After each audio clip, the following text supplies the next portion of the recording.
Hello, good afternoon, everybody, or wherever you are watching in the world. Greetings to you. I am delighted to have my friend Chris Thrall back. You may remember he come and told his story a few times. Must have been about 4 or 5 years ago now. Absolutely gripping. Ex-Royal Marine who's not only lived a life, continues to live a life of doing extreme charity events all over the world. Just an absolute all-round good guy, raising money for the right purposes and exposing the evil vested interests that have co-opted our governments. So, Chris, huge thank you for coming on. I've been watching your channel. Your channel link is in the description box, folks. So let's help Chris get to he's almost at 100K subs. Let's help him get to 100,000.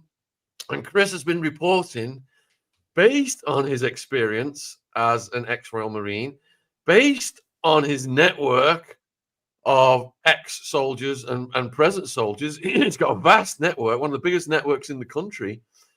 Chris has got an absolutely unique insight into what's happened in Liverpool with the suspect and the parade.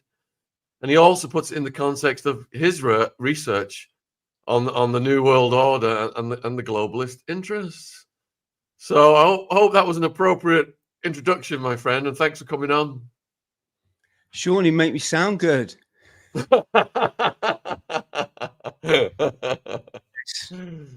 Can I say something to your audience?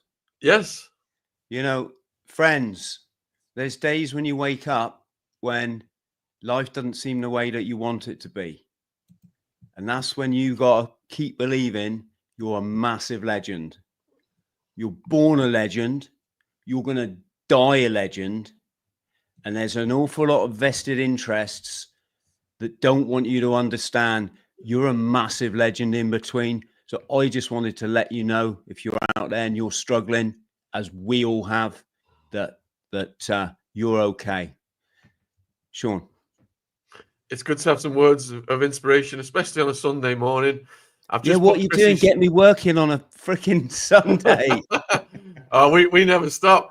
I've just put Chris's channel link in the live chat as well. Thank you guys for subscribing. And you know, before we get to what came out about Doyle, Chris, before we knew what they're telling us about his background, allegedly, when you first saw the incident, what went through your mind? Well, I suppose I should first say we've got to be careful what we say, Shaun, haven't we? Because it's an active court case, and to try to, you know, sway the jury, we're going to get done for contempt of court. But there's so much that we can say. You know, we're human beings, Shaun. It was fucking horrific, wasn't it? You know, no one likes to see someone being dragged along in front of a car, and especially your immediate mind thinks, I thought they was goners, mate, you know? And you think that could be your family, don't you? That could be someone you love. Well, we should love everyone, shouldn't we? It's irrelevant.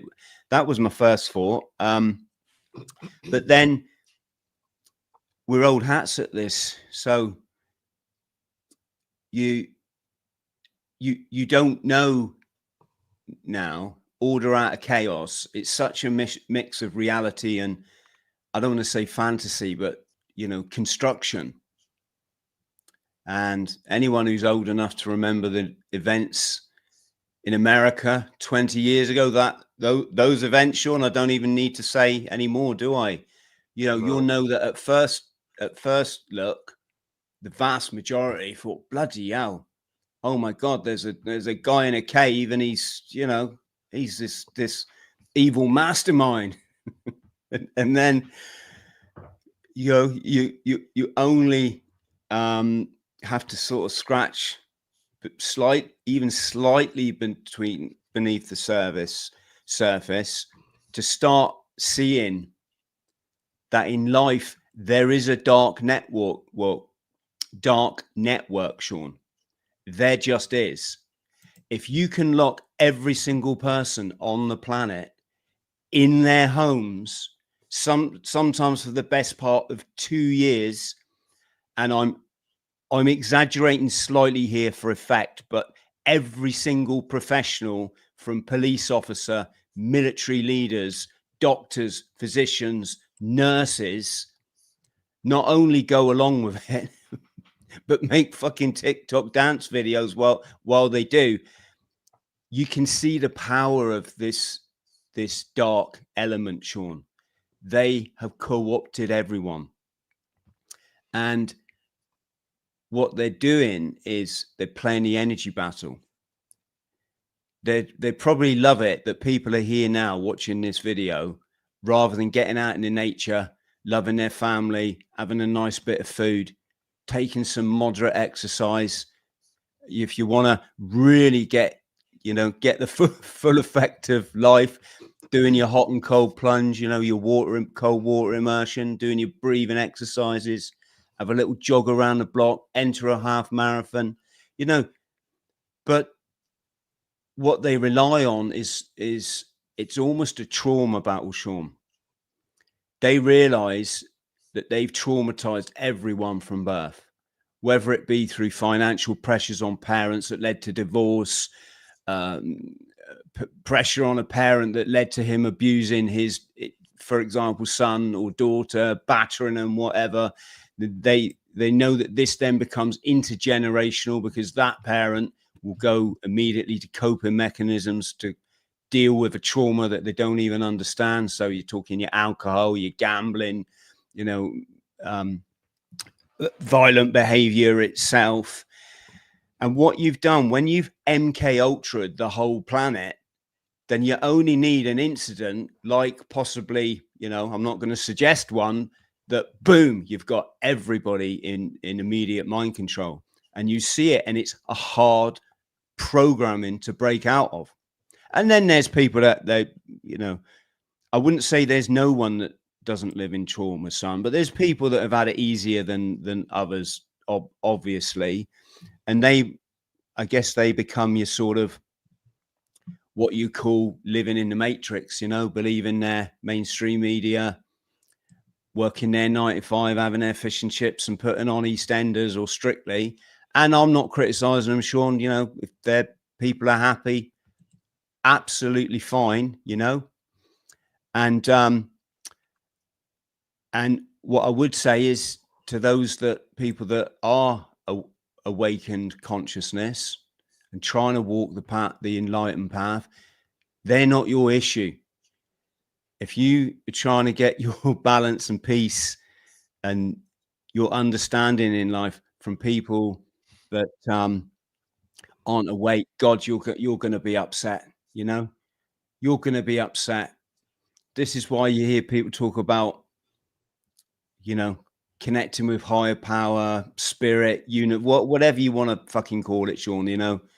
I think a lot of people get confused with religion, which again is just part of the control system that we're all under. They take these amazing, they take the amazing books like the scriptures, and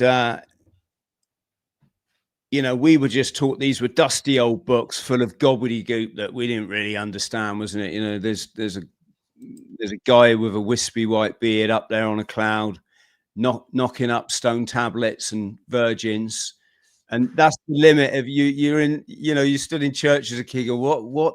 Can't I just fucking go out on my BMX? It's just like, and of course, what they're doing is they've completely hidden this invaluable knowledge that's been handed down for generation upon generation, written into these parables, these allegories, this hidden code, so that no matter where you are in life, at whatever geographical place or wherever you are mentally, it doesn't matter which language you speak, you can tune in, or you can actually do what I did, make it easy, get yourself a dictionary, and you can work out what they're saying. Why does Moses carry a rod? It's allegory, Shaun. There was probably never a guy called Moses. He probably never had a rod.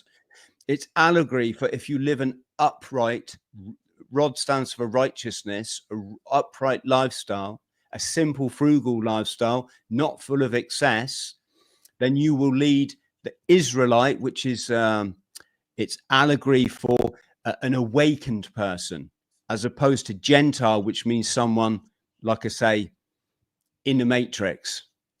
I don't use the word sheep because I think we were all there once, Shaun. Do you know what I mean?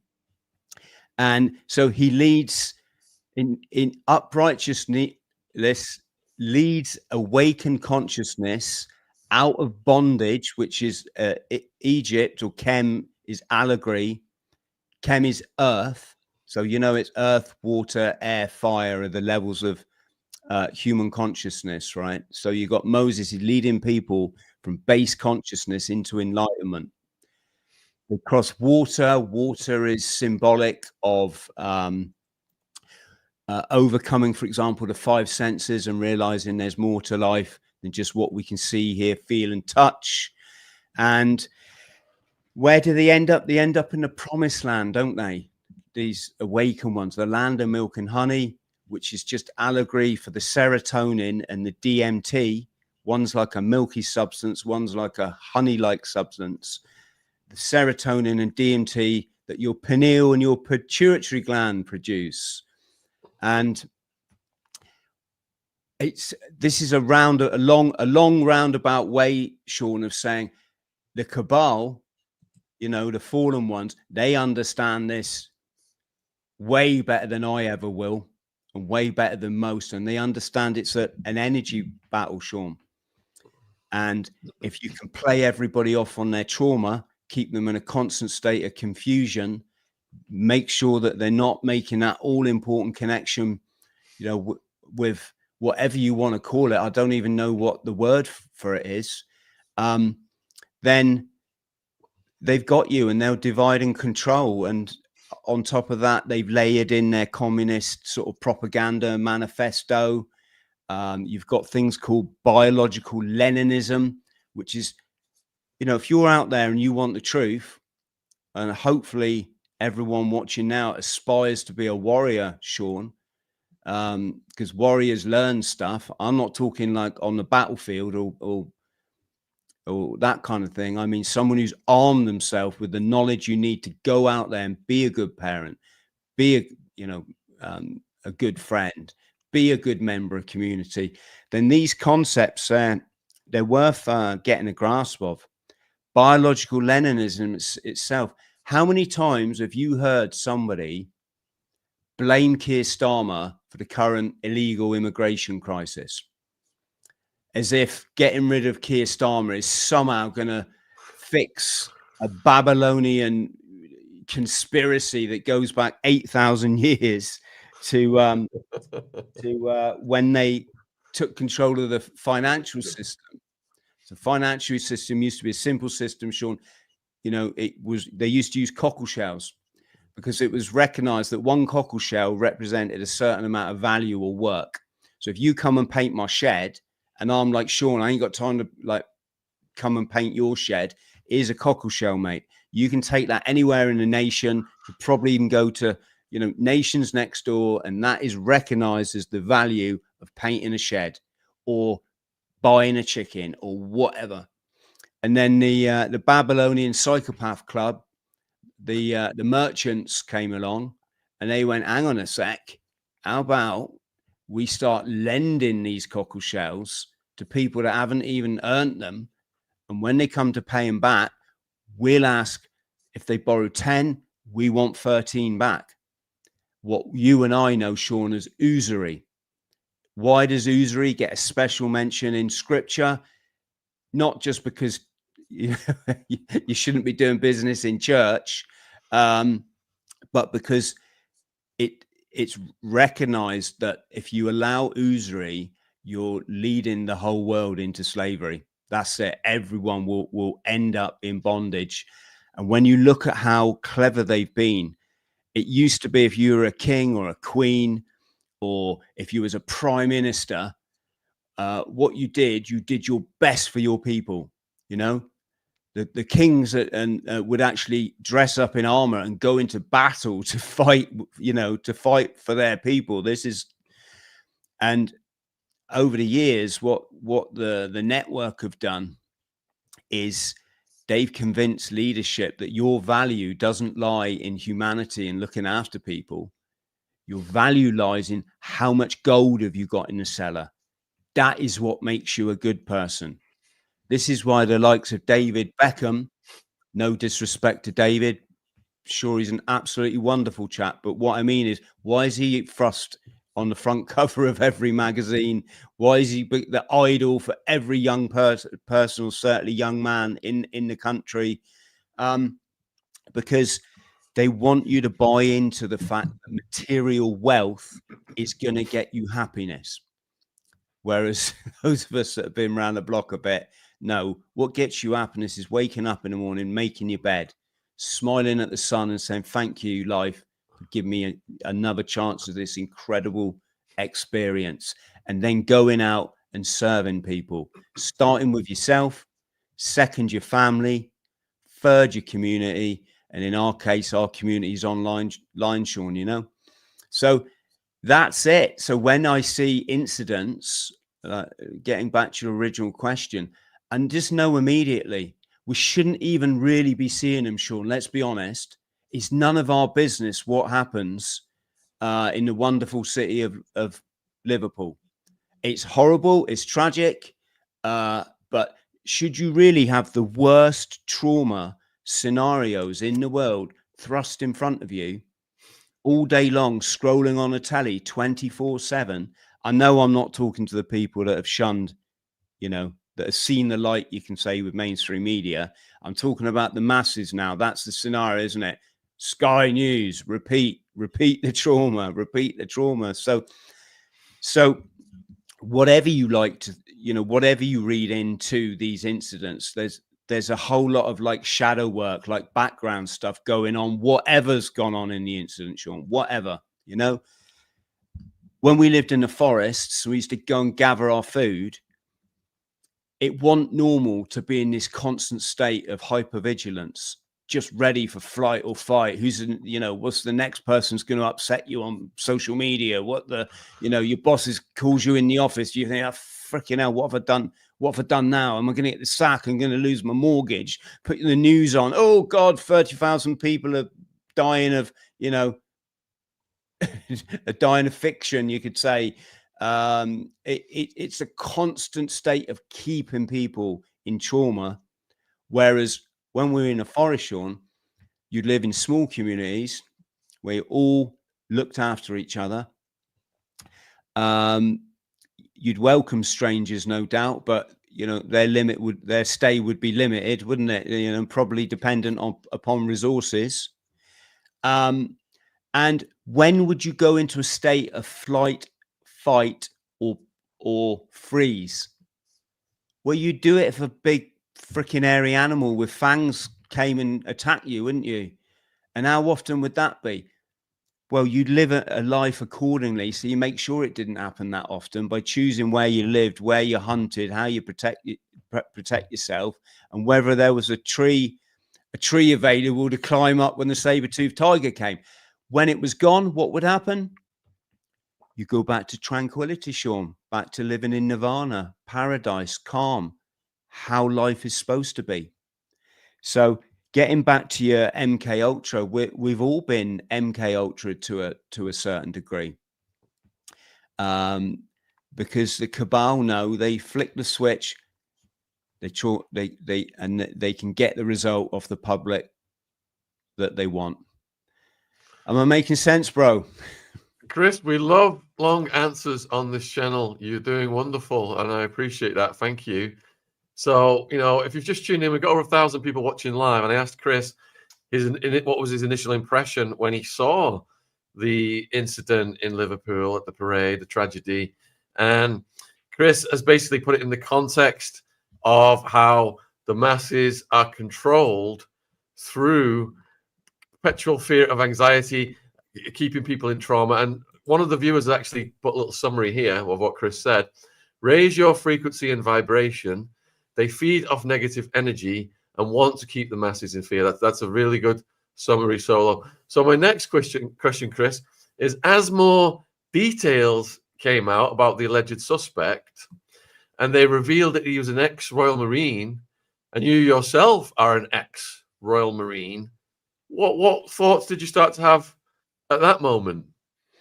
My first thought is I wondered if I could borrow a dress off him and what makeup he's got, Shaun. Oh shit! Sorry, wrong program. Yeah, no, it's kind of a double-edged question, really, because on the one hand, Shaun, it don't matter who it does it? You know, it's a horribly horrific incident, whether it's this, whether it's that, whether it's whatever, and people watching know what I'm referring to.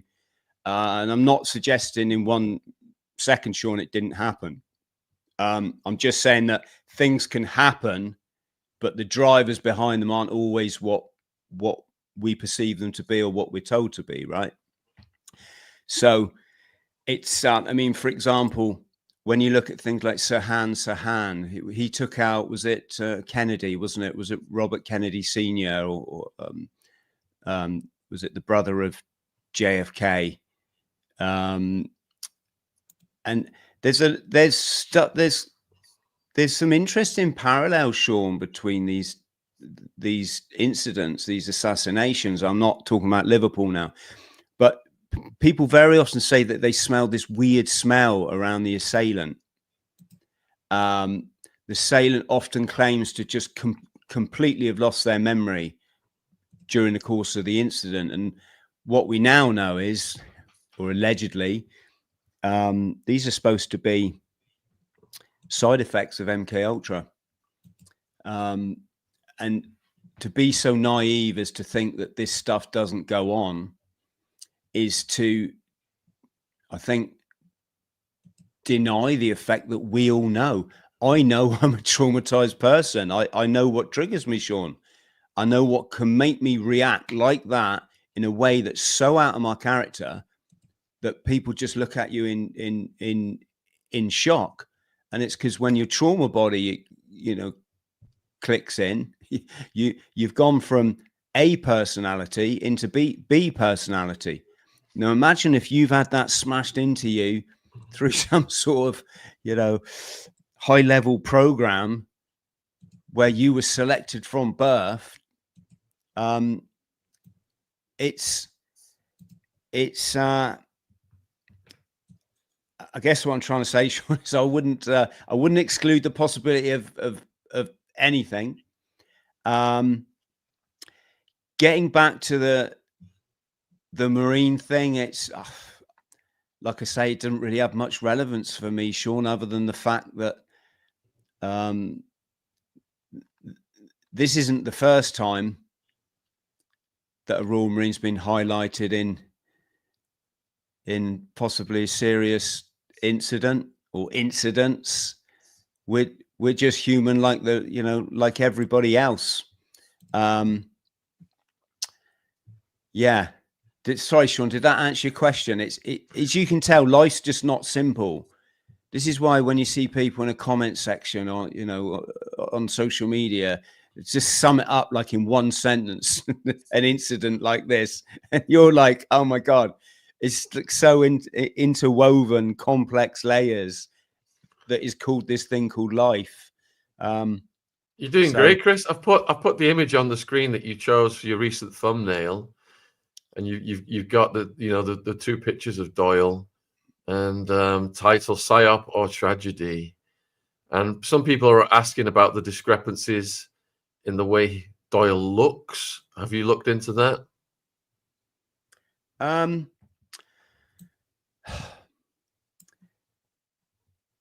I'd say, again, Shaun, with all these incidents, no matter, you know, what they are, just take the Nicola Bulley case, for example. The discrepancies, they're just bizarre, are they not? Yes. You know, in that case, there were so many discrepancies. There was and I'm not trying to get at anything here, Shaun. I don't mean this like disrespectfully, but I don't care. It's irrelevant. And as you're guest, just as your viewer just pointed out, then yeah, it's distraction. Of course it is. All of this is distraction from those attributes that I listed as living a legendary life. You know, are you serving yourself? Are you serving your family? Are you serving your community? And are you serving others? You serve yourself by looking after yourself, staying away from all the, you know, the temptations in life, the seven deadly sins, as it were.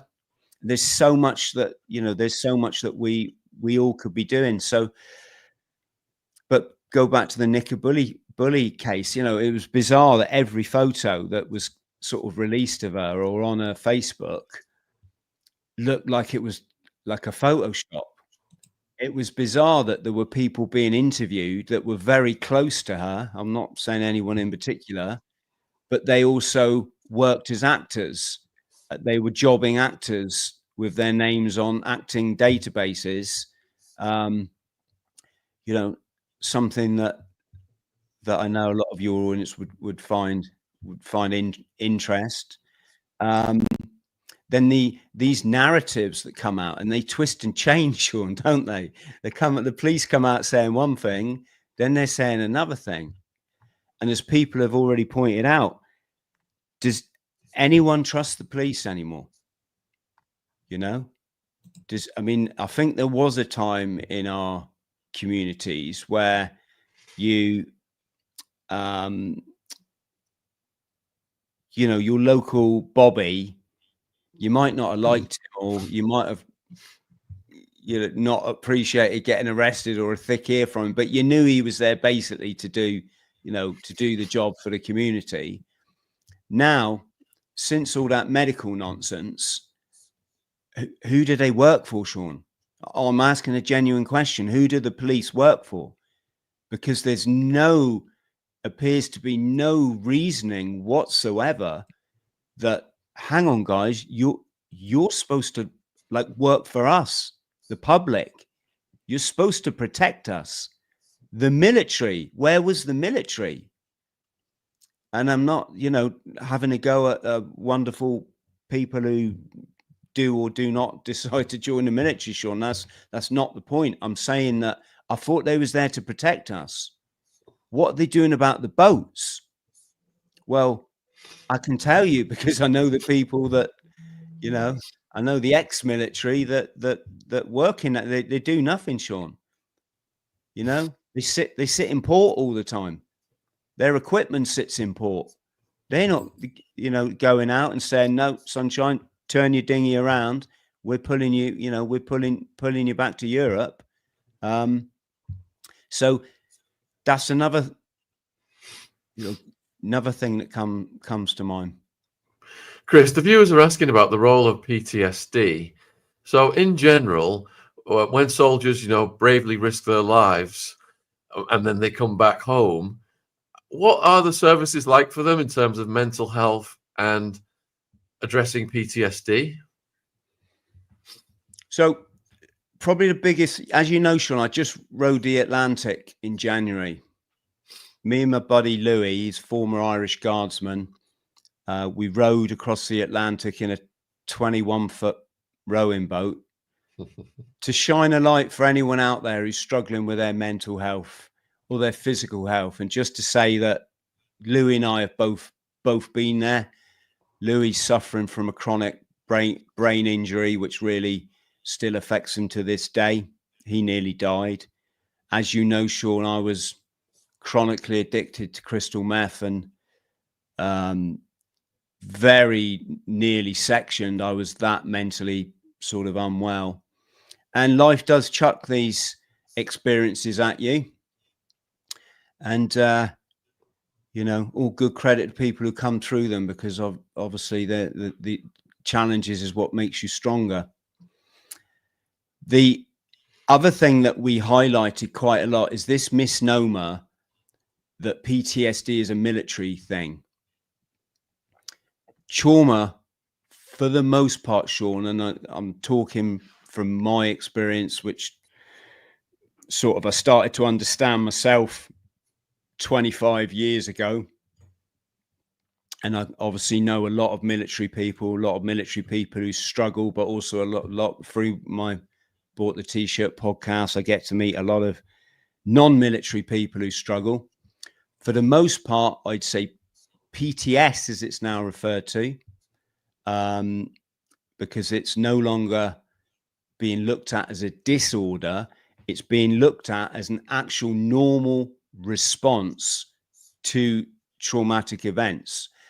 And those events, as I've just outlined, come from childhood, Shaun. And the reason why they get us so badly, and the reason why, for example, the military suffer the big suicide statistics that they do, mental health statistics, homelessness statistics, drug abuse statistics, is because, well, it's for a lot of reasons, but a lot of us joined the military, Shaun, because we came from traumatized backgrounds.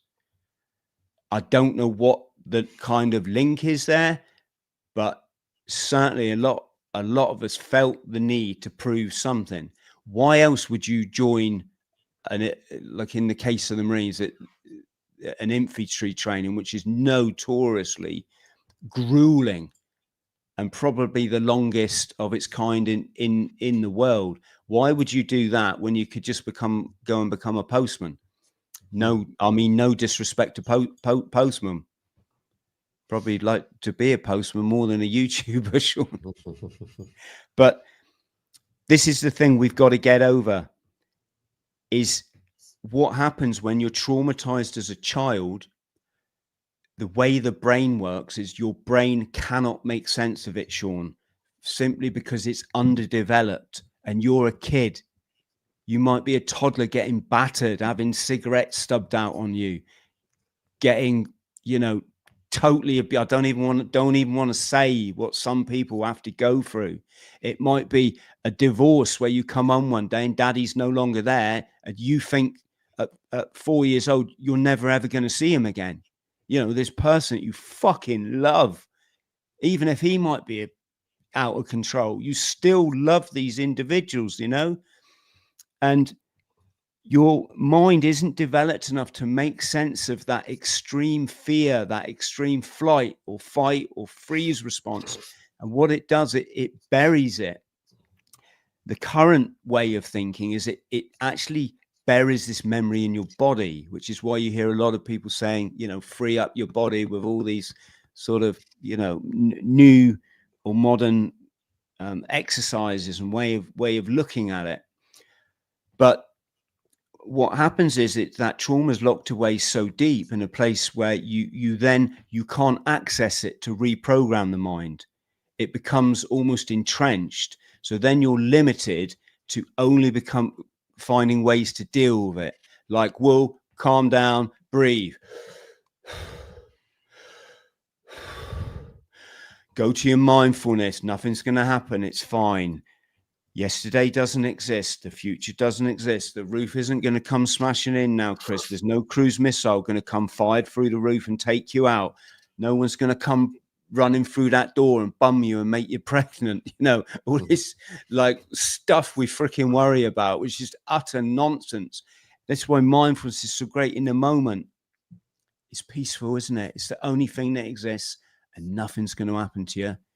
And you don't seek your value from other people, because we're all failed human beings, or we're getting there.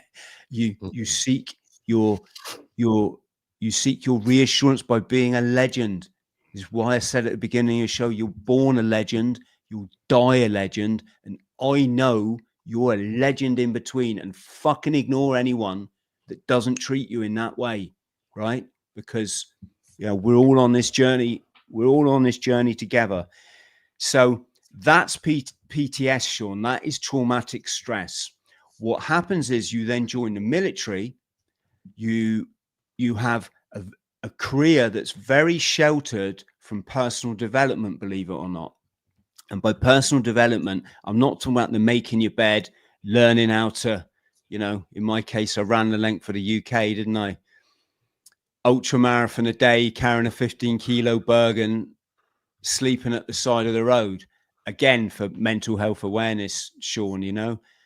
The other summer I ran across the Sahara Desert, rode across the Atlantic. I've just paid my deposit to climb Everest next season. People say, Chris, these things are hard. And I'm like, no, these things are easy, friends. They're easy for me to do. It's like going on holiday. Everything makes sense. I'm away from this bloody thing up here. I'm away from this keyboard. I'm away from all the triggers and the trauma of life and social media, etc., you know. And so in the military, you get good at, you know, those things. I call it marching up and down the square. A lot of people still like to do it, even 30 years after they've left. They're still in that, you know, and that's fine. But what happens is, when all you've had to do is say yes, sir, for 10 years, even when you don't mean it, and you get paid in sickness, in health 24/7, and your toughest decision you got to make is like, which mountain bike do I buy? The war stuff, mate, that's not hard. That's what you joined up for. You do not want to be the one that's left behind, believe me. And when you go and scrap, you know, you're up for the scrap. But what can happen is a couple of things. You can get catalysts that happen along the way. So I'm not saying that you can't be in combat and be in an utterly horrendous situation. I met a chap that I believe he was in the Paras in Northern Ireland. It was one of these incidents where something went bang, and he said, Chris, I went from a 6-man room to one person in that room overnight, right? So no one's saying that this stuff isn't horrible, Shaun, of course, you know, to see you know, being careful what I say here, but you know, if your Jeep or your truck gets hit by an IED and there's 8 people inside, it's not going to be pretty, is it? Right? But let's not forget here. First, that's your job. You decided to do it. You wanted to do it. Secondly, you're an adult. You have a fully functioning brain where you can take that trauma and eventually you can work through it and make sense of it and move on. What happens for the childish stuff, you can never do that, Shaun. And so many of us join the military with this childhood trauma. We go through this sheltered life where we just have to say, yes, sir, you know, even when we don't mean it. And then when you leave, you face the reality of life, having never done the inner work, right? What do they call it? Shadow work is the modern cool word for it, isn't it? Or I think was it Jung, I think, named it shadow work. That's the work on the inside, not the mountain bike or the fast car or the mortgage or it's the work on the inside. And what happens is you leave the military, you go to work for a boss who's a fucking twat. Sorry, I'm being light-hearted here, Shaun, but you know, it really can be like that. You're going to enter an environment and it's nothing like what you've been in. In some ways it can be a lot better, but in some ways the rules are very different, and you start to get resentment, especially when your boss says, yeah, what was you was like some soldier or something, Chris, weren't you? You're like, how dare you? I was an elite commando. You why don't you know? And of course, you know, this is ego self, isn't it? It's living in your, you know, what the Eastern mysticism would say, living in your lower chakras, your animal self, where it's me, how important am I? What's everyone think of me? Oh, I hope everyone loves me. Oh, let's get another tattoo. That'll make me popular. Oh, we'll get another earring. That'll fucking do the trick, you know. And you know, all we'll swap the Porsche. We'll get a Ferrari. Oh, everyone's gonna love me now, you know. And that's you know, that's your mindset. And so what happens is you tell that boss where to go and you're unemployed. That's territory you've never been in before. You haven't even got a job now. So you can't work in a job because you've just lost one. You've got a bloody bills to pay in your mortgage, which is a new thing for you, having to pay bills particularly if you've lived on camp all these years, although to be honest, lots of us had houses. And what do? Well, you start self-medicating, don't you? Because this is triggering your childhood trauma. You're going into you get this uneasy feeling of uncertainty that you might not even feel it, but it's there. You certainly don't understand it because you don't know what childhood trauma is. No one in your life's ever spoken to you about it. No one's ever talked to you about anxiety, depression. No one's ever talked to you about, mindfulness, meditation, what it's why all this is so. No one's ever mentioned it. I didn't know what anxiety was, Shaun, until I've started to experience it. And then it was weird. It's like, why am I feeling? I don't feel myself, So you're self-medicating. Before you know it, the wife or the girlfriend's like, look, honey, I can't have this round the kids, I'm taking them to their nans. You got to sort this out. So what do? You self-medicate a bit more, don't you? You go and see your man, or you go down the pub or the offie. And we all know what that does. It temporarily eviscerates these feelings of trauma, if that's the right word. But the come down takes you down a bit more, doesn't it? So when you wake up, your life's a bit more shit. So what do? You self-medicate and you go down and down. And this is why we struggle. My story's prime example, Shaun, ended up working in a Hong Kong nightclub off my head and mentally unwell. And things got interesting there. I was very lucky, very lucky. So this is the thing. And, I won't apologize that we're not talking so much about Paul Doyle, was it? Because I think we can all learn so much more by just understanding not only our own trauma, but also, also other people's. And how can it manifest? Well, obviously, your life's spiraling out of control. But just like MK Ultra, Shaun, you can behave totally irrationally, can't you? I'm not referring this to any particular thing that may or may not have happened recently, but I served in the Northern Ireland conflict. I remember 2 weeks before we were due to go on our training package, which was about a 3-month training package. Some people will know it. It was up in Kent. And one of the lads came into our troop office and he was carrying a newspaper and he went, look, lads. And he flicked out like the center pages. And it was those 2 signalers that had accidentally driven into an IRA funeral.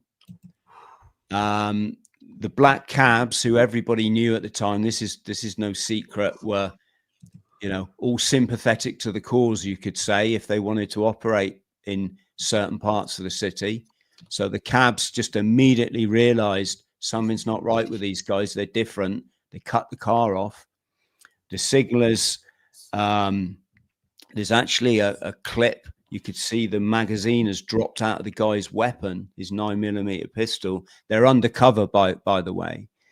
And there's various theories on it. I won't go into it, but the long, tall, and short of it was they got massacred, mate. And it literally was your worst nightmare. I think if any squaddy, any Marine, any para has a nightmare around serving in active service, it's about being taken captive. Like I say, I'm not relating this to Liverpool. This is just a fact of life. You have something that even I experienced it. I went for a spine operation, busted a disc in my spine, Shaun. We've probably talked about it. When they put me under the anesthetic, the fucking idiots didn't tell me. they just said, all right, Chris, so give us your hand. And I gave him my hand. I thought I was under the understanding they were going to give me some kind of pre-jab thing, right? And I looked at him and I said, so what's that then? And they went, oh, that's to put you under. And that was my last memory, was these two looking down on me, almost smirking, like when you've done a really bad trip or you've done some K and you've taken a bit much and suddenly life just goes away. That was my last memory. And when I woke up, I experienced something that a lot of the Afghan lads, I say lads, it's primarily lads, isn't it? But probably lasses as well experienced when they'd got caught up in an IED or they trod on a landmine. They said you wake up and from your coma or your enforced coma, and the first thing you think is that you've been taken captive and that these doctors and nurses are the enemy, and you go into fight mode immediately. It's like, right, who are you? And and the doctors and that, they all have to be made aware of this, and they all know how to deal with it and go in and say, smudge, it's okay, you're all right, you've been hurt, you're in the British military hospital of so and so. And I would like that when I woke up I was in Salisbury of all places. It wasn't Afghanistan, I can assure you. It was I haven't been in Afghanistan, Shaun, is what I mean. I woke up and the first thing that came in my head was those two fucking idiots that had put me under, and I started gobbing off. The surgeon walked past. He went, "You all right, Chris?" I went, "No, I'm fucking not." And I was so it's a big thing, Shaun. It's this is all stuff that's misunderstood. The cabal don't want people to know that their military is made up of a lot of damaged cookies, do they? This is why it's not mentioned, it's not dealt with. When they see it occurring in you in the military, they just get you out quick, Shaun. They might tokenistically, offer you a 3-month package or something. But bloody hell, I've been working on this for 30 years and I'm still mental. Do you know what I mean? I still struggle. I really, I really have to be. Now I'm a parent. I can't let this. I really have to try hard, Shaun, not to. I don't want to put this on my kid. So again, I don't want to comment on the Liverpool incidents, but I would say, it's funny. I remember you. Do you remember me telling you when I worked in the nightclub for the 14K ran? There was that bit weird incident one night where I thought I was going to be murdered. I was like absolutely, Shaun, convinced that was it. That I'd upset the wrong person, and it wasn't going to be long now. Someone was going to come running down them stairs into my club. This actually happened to one of my fellow doormen over there. Chap whose name begins with S. I won't say it. He used to sell good pills as well. But he was on the door of his club one night, Shaun. White van pulled up, transit. 8 triads jumped out the back with their meat cleavers, and they give him a trademark triad revenge. They call it a chopping. And this guy was mad. His face looked like crisscross, like he'd run into a tennis net at 100 mile an hour, and his thumb was chopped off. It was hanging down by the side of his wrist. The hospital had to sew it back on again. And the maniac was only back working on the door 3 days later. 3 days later, all bandaged up, right? And then allegedly, it turned out to be a case of mistaken identity, right? So, but going back to my incident, I'm in the footwell of the club. These Hong Kong's hardest men are coming down the stairs and they're all like, "Pokai Guilo," like, "Fuck you, foreign devil." And I'm like, you suddenly get this cold fucking fear, Shaun. I know there's people watching now know exactly what I'm talking about. Your mouth starts to drip with like this metallic sweat, and everything. It's like it starts to go white, as though you're in a white room, and it's the most extreme feeling of trauma that I think it's possible to go to, until your mind in preservation mode just turns it off, and you suddenly feel this like relief and calm. And in my case, that's how it was. And you know, I didn't get murdered, obviously. If people want to find out more, I'm not punting my book on your show, Shaun. I promise you, it's too complex a narrative to try to sum up. But it's called Eating Smoke, isn't it? But in other people's cases, Shaun, what's to say that if they'd been in my situation, they wouldn't have panicked, or flight mode would have kicked in, and they'd have charged up them stairs out of the nightclub, knocking whoever out the way. I'm just putting it out there, Shaun. I'm not trying to suggest this is related, you know, to the situation that we were discussing. You don't know, do you? You know, you don't know. I've just put Chris's book links in the description box as well. I'll put them in the chat. So we've got 1,500 watching live. You've just tuned in. I'm with Chris Thrall. He's got his own YouTube channel. We're trying to get him up to 100,000 subs. He's almost there. All the links in the description. And also, we have got 2 podcasts we've done with Chris, about 5 hours of his backstory. So if you want to if you want to watch that, that's down in the description as well. But most of the details are in the book. But you are, you know, what you're saying is extremely relevant to what happened in Liverpool, Chris. And do you think if the government did more in terms of aftercare, there will be less situations like that? To provide aftercare, Shaun, you've got to acknowledge what the problem is. In America, in the veterans community, or the damaged veterans community, they call it the thing behind the thing. They've recognized that no one's talking about childhood trauma. They all want you to believe, the cabal definitely want you to believe, that trauma is something that comes from the battlefield. Which I'm not saying you can't have a traumatic event on the battlefield. We've ascertained that. What I'm saying is the events, when you're that person who's drinking himself into oblivion after they've left, the events become more catalyzing. You attach yourself to them as a way of kind of seeking meaning in life, seeking meaning with your identity. It's like, look, you know, that fucking boss, he's a dick, right? And okay, I walked out the job and I'm here drinking, you know, bottle of Jack Daniels in the morning. But, you know, he doesn't know what happened to me when I was in the Middle East, or I was in Ireland. I mean, Shaun, I was in Ireland. The guy, Dean, bless him, the guy behind me, I call him Jock in my book. It got shot 3 times. It's not normal, is it? You know, he lived to tell the tale, you could say. But I was 19, and the bloke behind me has just been shot 3 times, and then the gunman's turning his sights on me.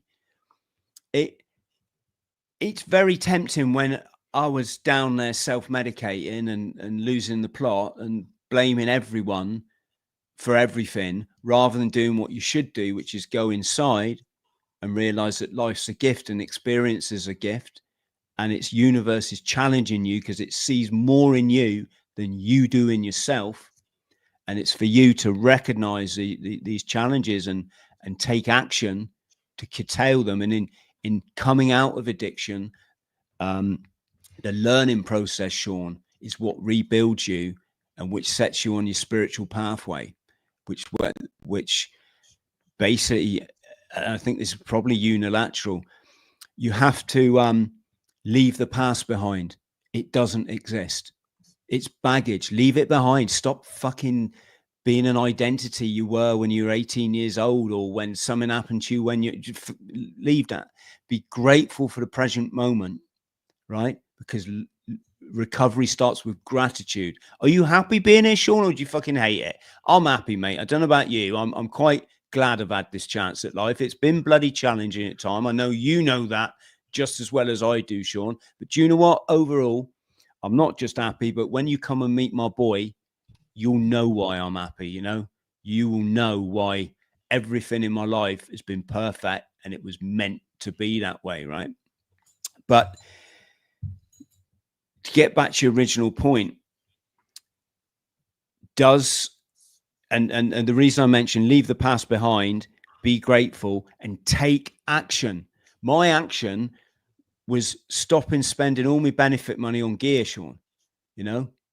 Instead, take a tenner, Chris, fucking go and get a bag, get it over and done with, you know, fucking kid yourself that it's somehow working for you, you know, and then that's it. Have you come down, get up and go out and smash life, right? My thing was amphetamine, Shaun, if anyone's, you know, wondering about the terminology I use. And slowly, because I took that action, my life came back to me. I was able to start tidying the hovel that I lived in. I was able to buy new clothes. I got a job. Got a job as a smuggler, actually, smuggling tobacco from Belgium. But I used that money, Shaun, to go and train as a volunteer worker, a development instructor, so I could go to Mozambique and teach street children, right? When I was in Mozambique teaching street kids, they said, Chris, would you drive a bus to India and back to write articles on communities that live in poverty? So I drove a school bus from Oslo or Lillehammer, where the Olympics were, all the way to India and back. So if people want to know about tribal Pakistan and immigration in this country, I can tell you exactly how it, the nightmare that we're building for, Shaun, right? So off the back of that, I met a beautiful Swedish girl, and she said, look, you got to study, Chris. You're not stupid. You shouldn't be working in factories. Go and study. So I did an access course, Shaun, went through uni, went on to start a master's degree. I learned the social sciences. So I've got a good idea of, you know, psychology, biology, sociology, the theory behind it, how to apply that in life and in my work. Off the back of that, they said to us one time at uni, so what have we all done for your what do you call it, at the end of the semester, you know, the leave, the holiday, right? Everyone's like, oh, I had a barbecue, and oh, I watched DVDs with my husband. And I was like, I can't tell them that I flew to Florida and got my pilot's license. Then they lent me an aeroplane and I flew to Sebastian in Florida and got my skydiving, you know, did 11 days skydiving and got my skydiving license. Then I went down to Mexico. Then I backpacked through every single country in North, Central and South America, or I did the ones that I hadn't yet backpacked through. I think it was Colombia, Venezuela, that I went to Devil's Island, where Papillon was, you know, allegedly incarcerated. Then I went to Mexico so I could fly to Cuba and visit the place where no one would, you know, everyone said you can't go to Cuba. You can't. Yes, you could if you flew from Mexico, right? And then yeah, I just did all of this like crazy stuff, Shaun. You know, I was camping out in the Amazon jungle with the local indigenous people and fishing for piranhas. Right? Then I come back, and I go back to, you know, university in Plymouth, and this is action. This is what happens if you believe in yourself. You take action, then you learn to start visualizing. So as a kid, I wanted to climb Everest. I grew up with Chris Bonington and all that stuff. So I said, do you know what? I'll put it on the back burner because I'm only 7, probably, you know, wouldn't be able to carry the backpack. But do you know what? I'm never going to say no, Shaun. Never going to say no. And by me, off the back of coming out of addiction, by taking that action, it means now that I'm booked up to climb Everest next year. that I live in paradise every day, even when it's challenging, Shaun. That's okay, you know. And I'm surrounded by beautiful people like yourself and your wonderful audience and mine. So where's the military talking about this stuff? They're not, are they? What they're doing instead, it's not the military, it's the cabal, it's the dark network, Shaun. They're bringing out films like Rambo. They're bringing out films like Platoon. Why? Well, after Vietnam, where thousands upon thousands of innocent and naive young American men were slaughtered, along with millions of totally innocent Vietnamese, rice farmers, Shaun, they didn't give a shit. They're earning like 50 cents a year, selling a bit of rice and then keeping the rest of it to feed their families. They give a shit whether they live under communism or capitalism or fucking whatever. Of course they didn't. They was the innocent, done nothing. But cabal got in there. They wanted the mineral rights, the oil rights, that, you know, they don't want Ho Chi Minh pushing down from the north. So they fabricated Gulf of Tonkin, didn't they? And and under the guise of which they invaded, right? That kicked off such a movement of peace in America that the universities were demonstrating. Washington was filled up with I don't know how many millions of people, but they wanted peace, Shaun. It kicked off a massive peace movement. Well, the New World Order can't have a peace movement, because there's anyone who hasn't been asleep for the last 20 years will have realized they got their illegal conflicts that they need to fulfill and their criteria and their markers to hit. They can't have a bunch of very lovely hippies going, fuck that. Let's all fucking hug each other and, you know, let's deal with our childhood trauma and learn that the teenagers that we're sending teenagers to massacre, they're actually all right, you know, whether they be Russian, Ukrainian, British, you know, even the Welsh, Shaun, they're all right as well, you know. It's fucking amazing. So I got myself in trouble then, didn't I? That's my Nan's sense of humor. No. So what did they do, Shaun? They brought out these films, didn't they? They brought out Rambo were the first one. And the story of Rambo is you don't have to get involved in the politics of the war or the rights and wrongs of it, but you have to support the soldier at all costs, because this guy's damaged, and he's damaged believing he was fighting for you. Very clever narrative, you know. Brought out Platoon, again, the same thing.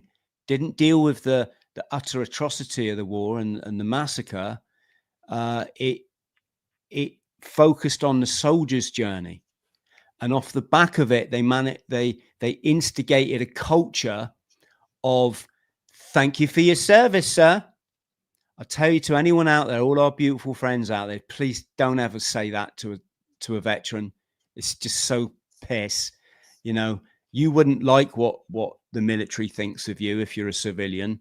They're actually indoctrinated in a lot of cases to feel far superior than civilians. It's not their fault. It's the whole indoctrination machine that the military runs on in order to send teenagers off to kill other teenagers. You know, there has to be a form of almost mind control behind it, right?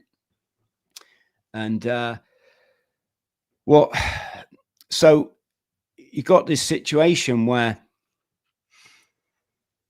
if you know, the cabal is never going to start addressing the fact of childhood trauma, Shaun. It's that's the recruiting pool for their military, you know, to acknowledge that you've got, you know, I said this in we were talking about, I was talking about this in a podcast with someone, and we were saying that almost in the military, you can be almost sociopathic. As sociopathic you can be for a little time in your life. I've seen times in my life where I was sociopathic just because I was naive, young, and delusional. And my self-narrative, I was justifying behavior off the back of my trauma, Shaun, going, well, look, it's all right for me to, you know, go out and be like this because what have those fucking people ever done to me? You know, and all this like straw man sort of rationale, right? So anyone can be a sociopath at different times in their sort of life. And we was having this conversation, and one of these sort of old timers, I think it was on LinkedIn or something, was like, "What are you? So, Chris, where's your empirical evidence to suggest that our military come from damaged background?" I'm like, even if I fucking had it, I wouldn't be being told what to do by you, by you, mate. See, that's my trauma coming out now, Shaun. You know, fuck you. I'm a loving person, but I have a limit, you know. And so to answer your question, they're not going to do anything about it, mate, are they? They're not going to do anything about it.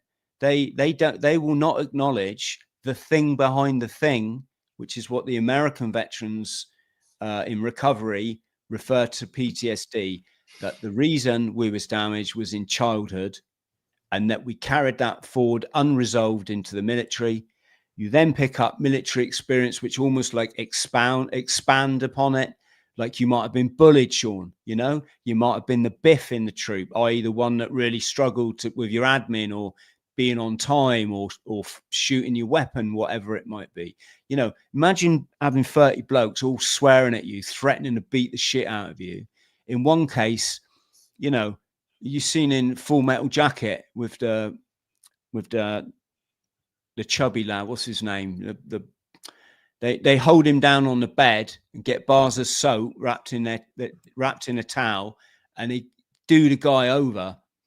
And then they wonder why the guy goes absolutely banzai and, you know, takes out the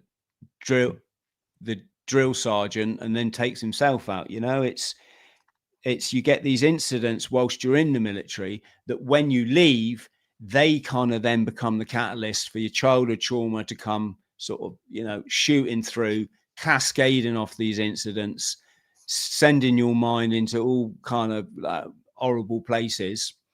So yeah, so not a lot. It's a bit like saying, try and think of I can't think of a parallel. It's a bit like saying these Formula One racing drivers, is it right that they're made to do this as children by a, you know, forceful father? I'm just giving a silly example. I'm not suggesting that's the case, but you know, and we all know that we'll know it's because they were childhood geniuses in a cart that they went on to win in Bahrain, isn't it? You know, they went on to stand on the podium, God knows how many times, Lewis Hamilton's. It's part of the experience. And I would say it's the same thing in the military. You've got to have that right mindset that you can appeal to the ego.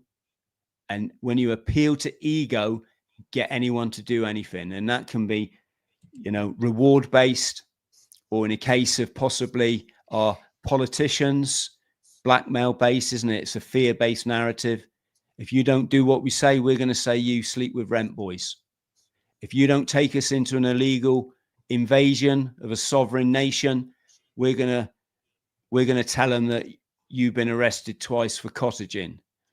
You know, if you don't do what we say and, you know, sign this white paper, we're going to tell them what happens on your yacht when you take these youngsters from the orphanages out for a sail.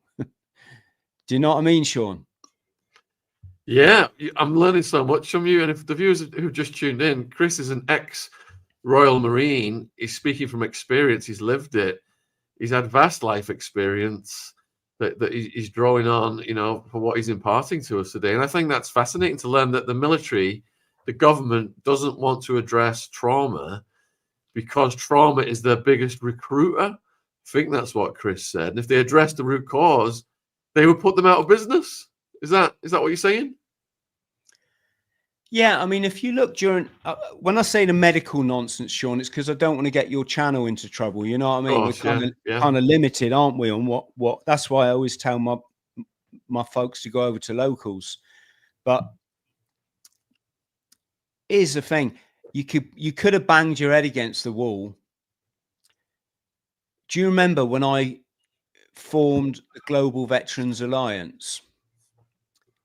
And I got as many veterans together as we could. Don't wear your medals, fellas. That's just playing their game, the ego game. Put your lid on, you know, just to remind, so the public can see that respect that they have for our military. They've got something to latch on to, and wear your best suit or wear a shirt and tie, you know, if you've got one.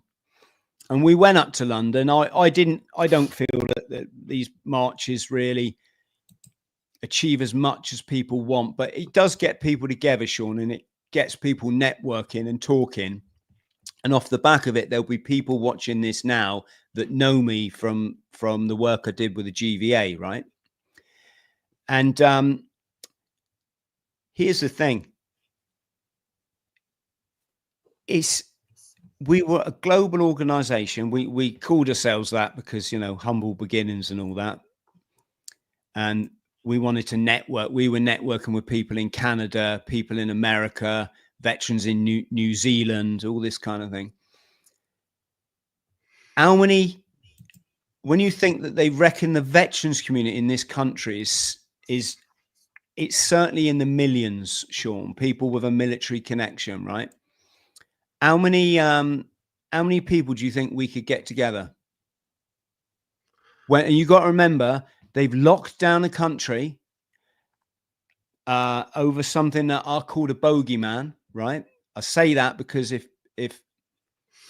when the mainstream media come out with these narratives, I challenge anyone to go and prove them. Go and try and prove that there's a bogeyman that can jump from one part. Go and try and prove it. Don't take my, you know, I'm not trying to say anything. So go and try and prove it. If you're going to live your life shitting your pants and diving in the hedge every time someone sneezes, right? Go and try and prove why are you doing that? Where do you think your well-being comes from? What I would say, Shaun, you know, someone who's run across the Sahara Desert, run the length of the country and just rode across the Atlantic, as someone who makes sure my pH balance in my body, that's the acid and alkaline balance, because we're a living organism and every organism has one. I'd say it comes from your life choices. It's that fucking simple. I haven't been ill since 2003. Why? What is it that I do that other people don't? Why is it that I keep carbohydrates to a minimum in my diet? Carbohydrate being something that turns to glucose in the bloodstream. Glucose is just another form of sugar. Sugar, as we know from our teeth, highly acidic.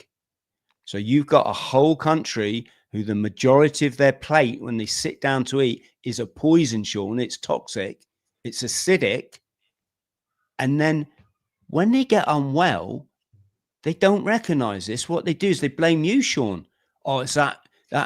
Yeah, I was with Attwood we shared a cab together, and then bloody he had it, and then bloody and you know, this cabal, mate, they're clever. They're clever. They co-opted this industry for the last 150 years. They've corrupted the science.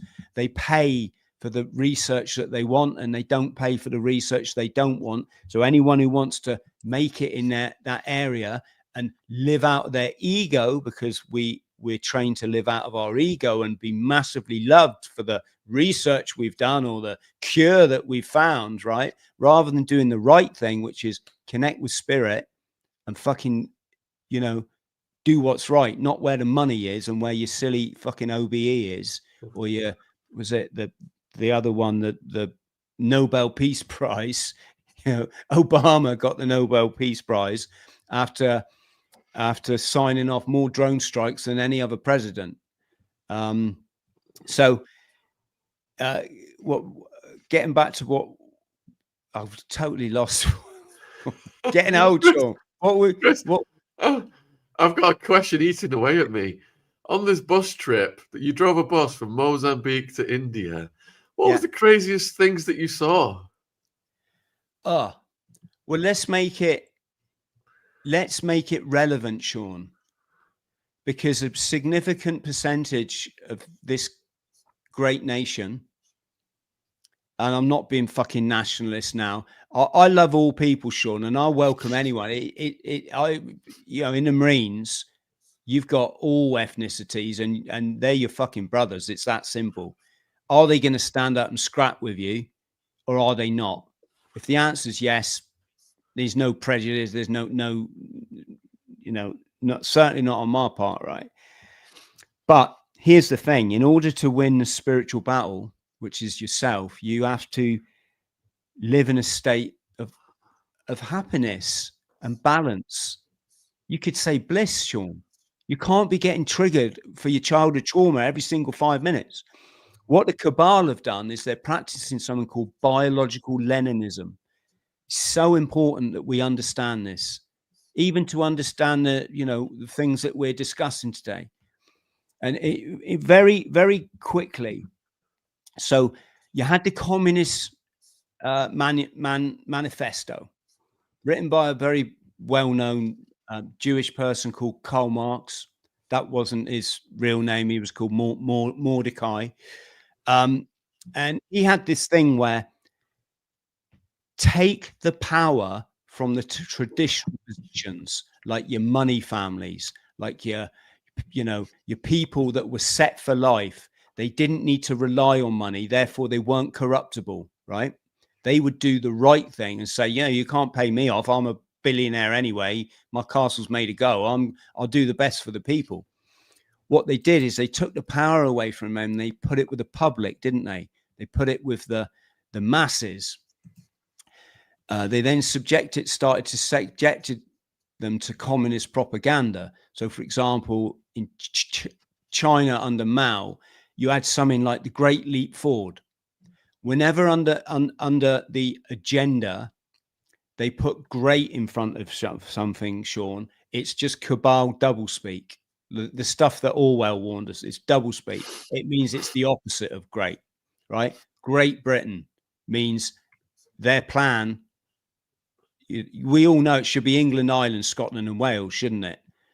We lost our sovereignty and we become this homogenous lump. No disrespect to my English, you know, Welsh, Scottish, and Irish brothers and sisters, who I fucking love being a part of. But you know, they erased your identity there.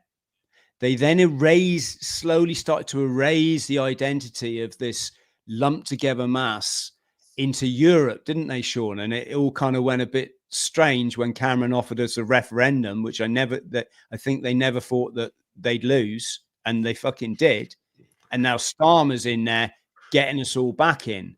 Liz Truss signed us up to PESCO, which is a European military initiative that are a significant decisions in our military now can be made from Brussels. Not a lot of people know this, right?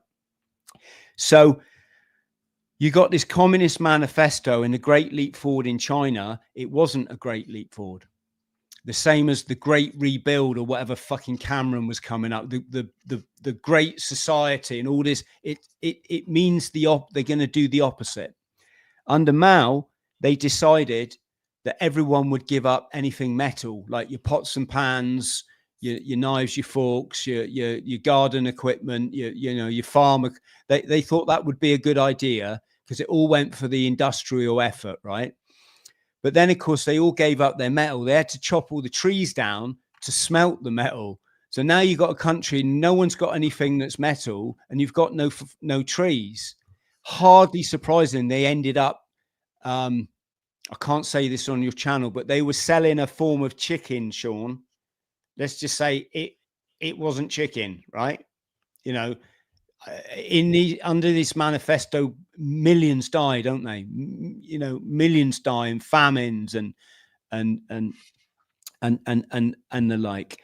So what happened under Leninism is they took the power from the people that should be doing the bollocks and they gave it to the masses.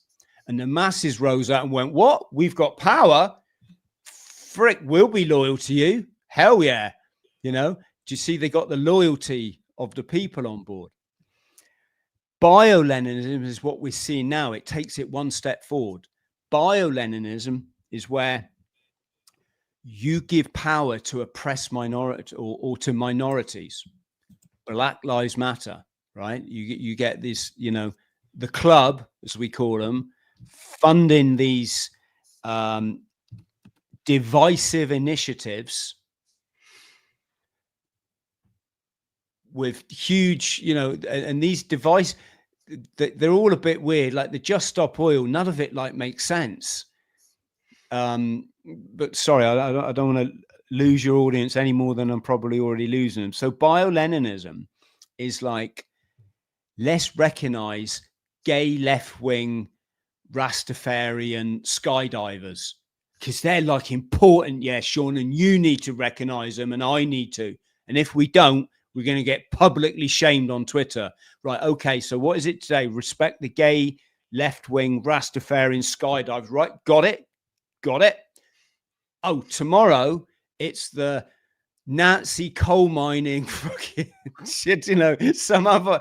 And suddenly you've got all these people that have never been recognized standing up in their ego going, I'm loved, you know, and of course, what are they doing at the same time as gaining the allegiance of all these minority groups? But they're sowing people on the one thing that we need to get over: individual self, ego. We're one. Universe is one energy in it. Whether you like it or not, there's one energy within a system. It might change from form. When you understand there's one energy, then you understand that you are me, Shaun, and I am you. We're just life experiencing itself subjectively in these different bodies. Okay, this is why so in Scripture, where's the allegory?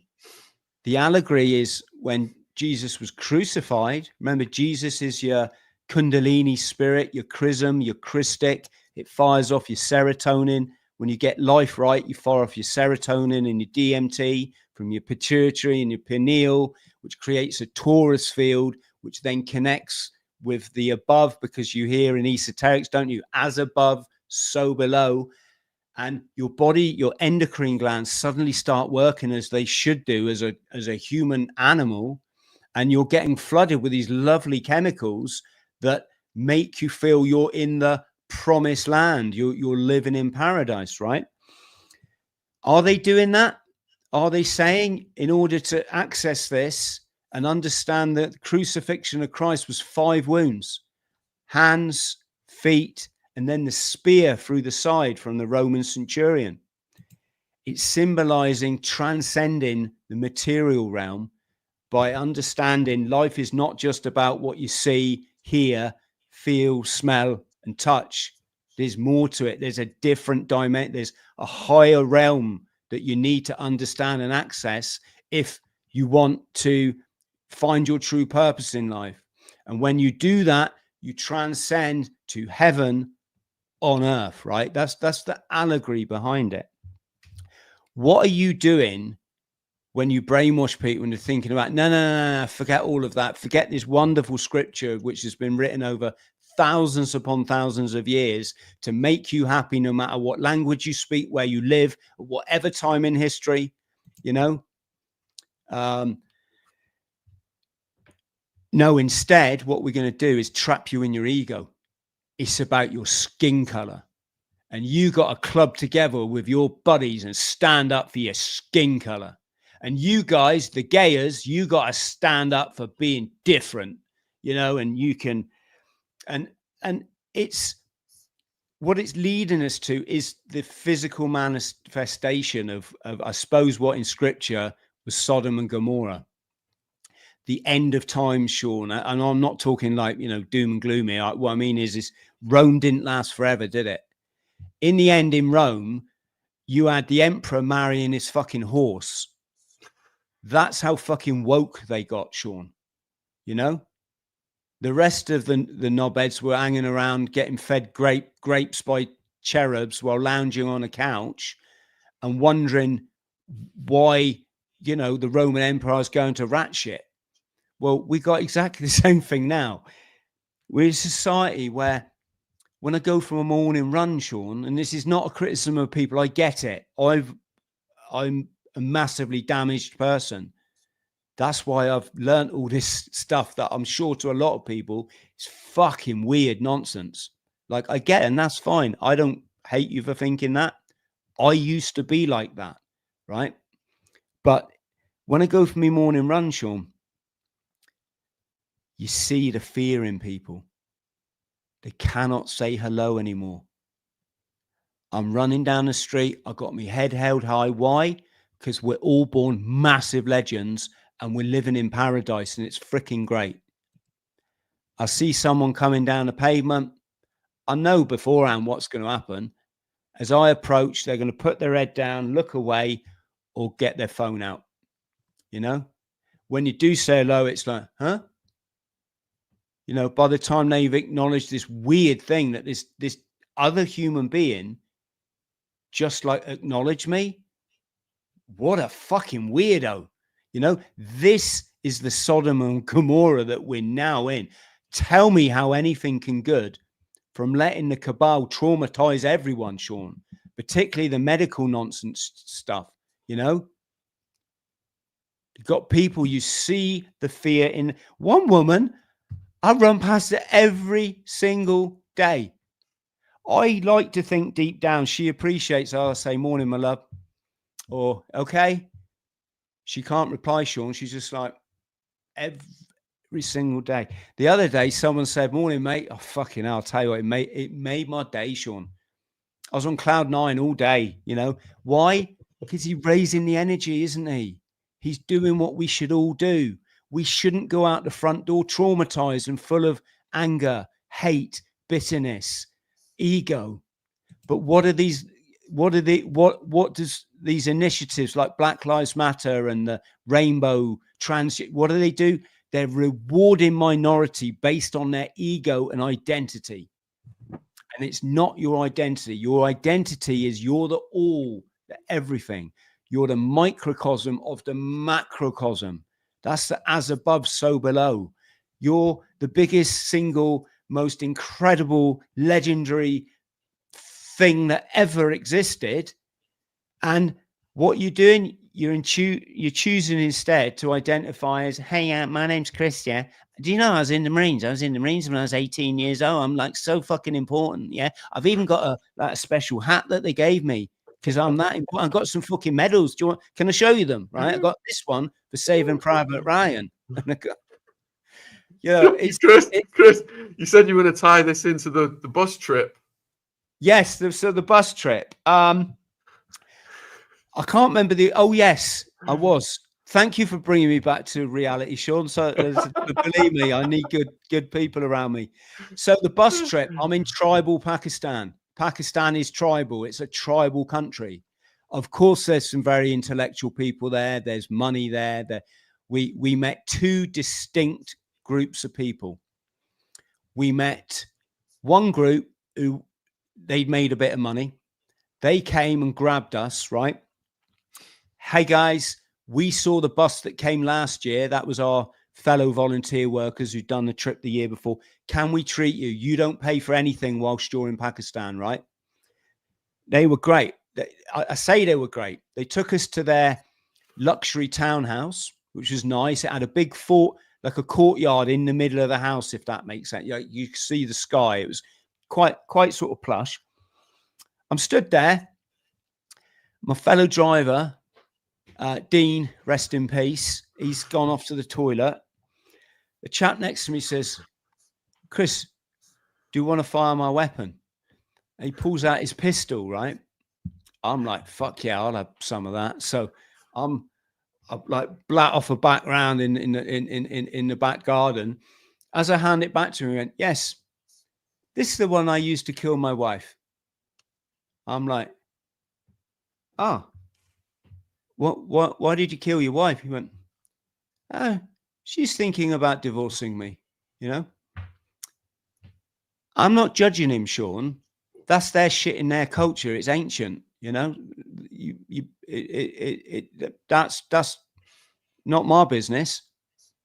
My business is when it's being imported here by design under biological Leninism, which is destroy community, the great leap backwards. Remember, it's Communist Manifesto.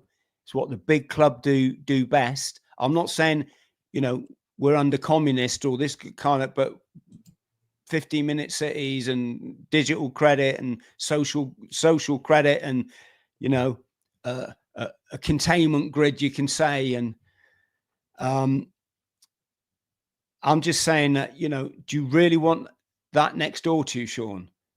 Do you want your daughter, if you know, let's pretend you had a daughter and she's 13 and she's at that age, she wants to start showing her pins off for you know, to because she's living in her ego, as we all did at that age. And you got an next door neighbor that's looking out the window thinking, fucking slut, she deserves to be stoned to fucking death. That you know, if I wasn't, I'm not stereotyping here, Shaun. I lived with a Pakistani gentleman. He was fucking great, right? He used to put his vodka in the freezer Saturday night, get it out when it's like ice cold, sit down. By the time he drunk half a bottle, he'd be up doing the Pakistani dancing. Hey, hey, hey. He was just, he's lovely, but he'd adapt, you know, you know, he's probably third generation or something, right? So that's one thing. So even before we got to Pakistan, we were in Iran, and we went to stay with an Iranian family. And Iran's quite a happening place, Shaun. It's not like, you probably, if you live in the UK or live in England, you probably think it's like a bit Stone Age and, you know, this, but it's not. It's actually, it's quite a, you know, their cities are, they're quite modern and everything. Sorry, I'm sounding a bit, when you're in like Pakistan, it's not like that. It's like your tea shops and like mechanics smashing the hell out of some car part in the middle of the street and all this kind of stuff. Shaun, have we lost you? No, just battery change. Keep going. Okay. So even before we got there, we got taken back with to a mechanic's family. He was a chap that had come and helped us fix the bus in Turkey, of all places. When we got to Iran, he took us to his family, and his father went. So he did that thing, Shaun, where I'm thinking I'm going to get drugs. And I'm like, yay. No, he took me up to his room, pulled open this drawer, lifted up his clothes. You've got to remember, this is under Islam. This is going to get you like stoned. Pulls out this magazine, and it was something like Good Housekeeping, or, you know, like the magazine you'd have in the dentist waiting room, right? And he's looking like this. He's looking like he's just about to reveal some kind of James Bond fucking secret to me. And he opens the page of this book, and there's a woman there, and she sat down with a mini skirt on, and it's, I don't know, she's selling fucking pot noodles or something. And you can just see a little bit of her pants through the way that the camera angle. And he's like, I was like, fuck. I'm not going to tell him what we got in our country, what you can buy on the top shelf. But it was an eye-opener, Shaun. You know, imagine living in a place where you've never seen a woman in the flesh. They're covered from head to toe. What, right? And this leads me on to Pakistan. So we parked the bus up one night on the side of the road, and there was we got out to go and smoke a joint or something, and we could hear all this commotion in the field, and you could hear music. So I said to Dean, come on, mate, let's go and investigate. Maybe it's a rave. It certainly was a rave, Shaun, but not the likes of which you and I would go to. We made it to the middle of this field. There's a crowd of about 300 people, all men. On a dais in the middle of the field, this raised platform, were two lady boys. right? Blokes dressed up as women, and they're doing all, and they had like a sort of crop top, a bit like your sort of belly dance, you know, that kind of costume on, but they're blokes, and they're doing all this, you know, this sort of Middle Eastern dancing, and it suddenly occurs to you, fucking hell, 300 of the villagers have rocked up to watch two blokes dressed as women dance. And as that realization came to us, I had my first grab in the nuts. And I was like, oh, fuck off, mate. The next thing, I'm fucking, my ass is getting grabbed. And I wouldn't be bothered if it were one or two people in a pub. I'd chuckle and walk away, Shaun. This is 300 fucking people in a field. Oh my God. And I was like, Dean, we need to fucking just get out of here now, mate. And we fortunately just made our way back to the bus, mate. Wow. Now, I got nothing against what they're doing. Fucking fine. If that's where your culture has led you. I don't agree with what you do with the small ones, you could say, obviously. But again, you know, not my partnership, not my trauma. However, when that's imported into my country at such a massive rate, as fast as they physically possibly can, people who have a very different understanding, people that have come up to me and said, Chris, is it true? If I come to England and I don't want to work, the government will pay me money? You know, this simplistic, what's it doing, Shaun? It's the same thing as biological Leninism, isn't it? It's fragmenting community. It's creating difference.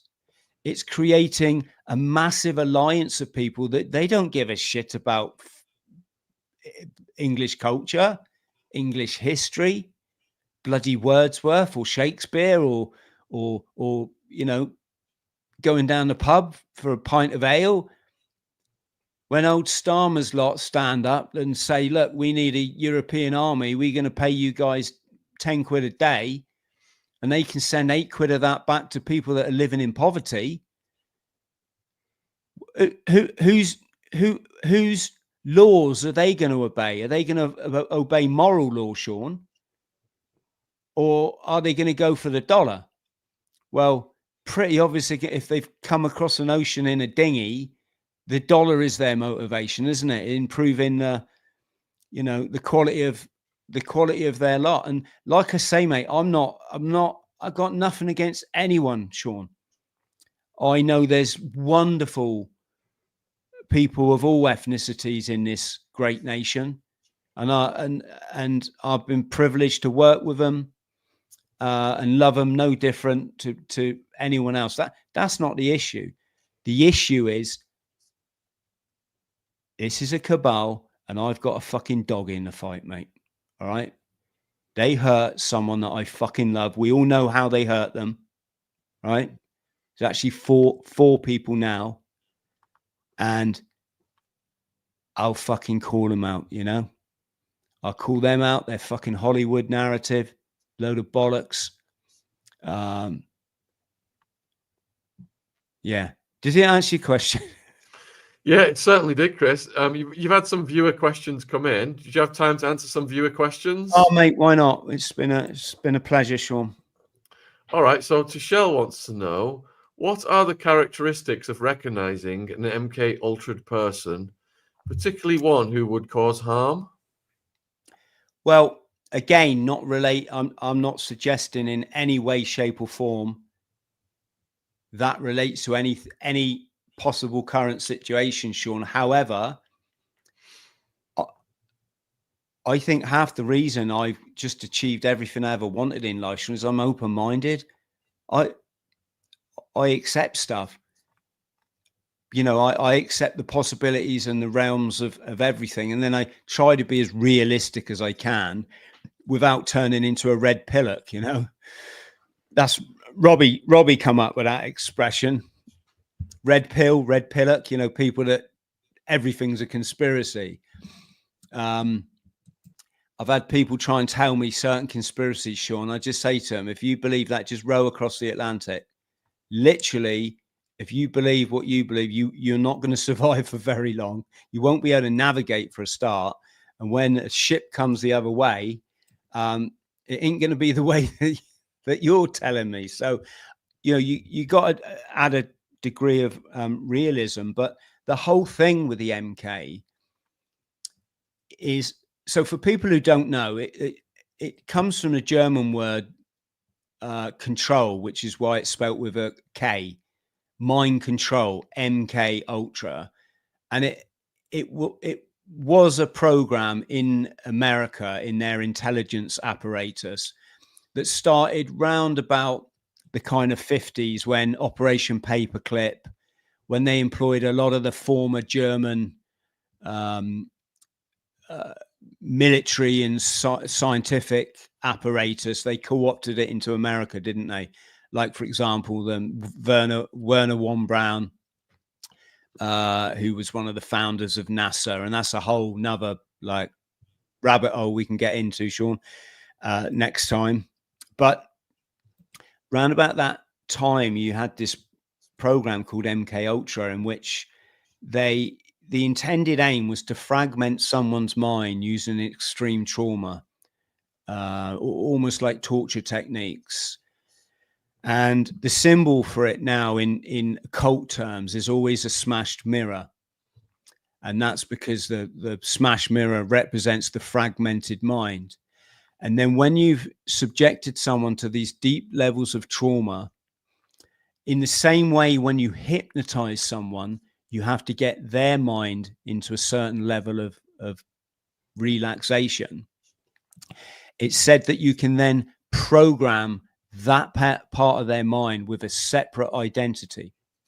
And a good way, or sort of maybe a way to explain this, if I'm not making sense, is it's like that thing when the most lovable person you know has a drink and then turns into an absolute fucking Tasmanian devil.